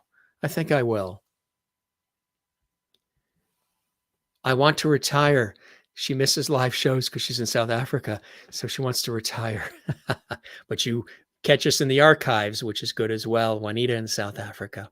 Gang, thanks again for hanging with us. Parting is such sweet sorrow. We're not good goodbye people. That's why we don't say goodbye. We always have a good time with all of you. So, time to take the sport coat off, kind of like Mr. Rogers did. on Mr. Rogers' Neighborhood. Get all casual, relaxed, have dinner, and then get ready to prepare for tomorrow's busy day as well. We love you. Thanks for being with us. I'm Jim Masters. We'll see you again next time, right here on the Jim Masters Show Live. Take care and be well. And cheers.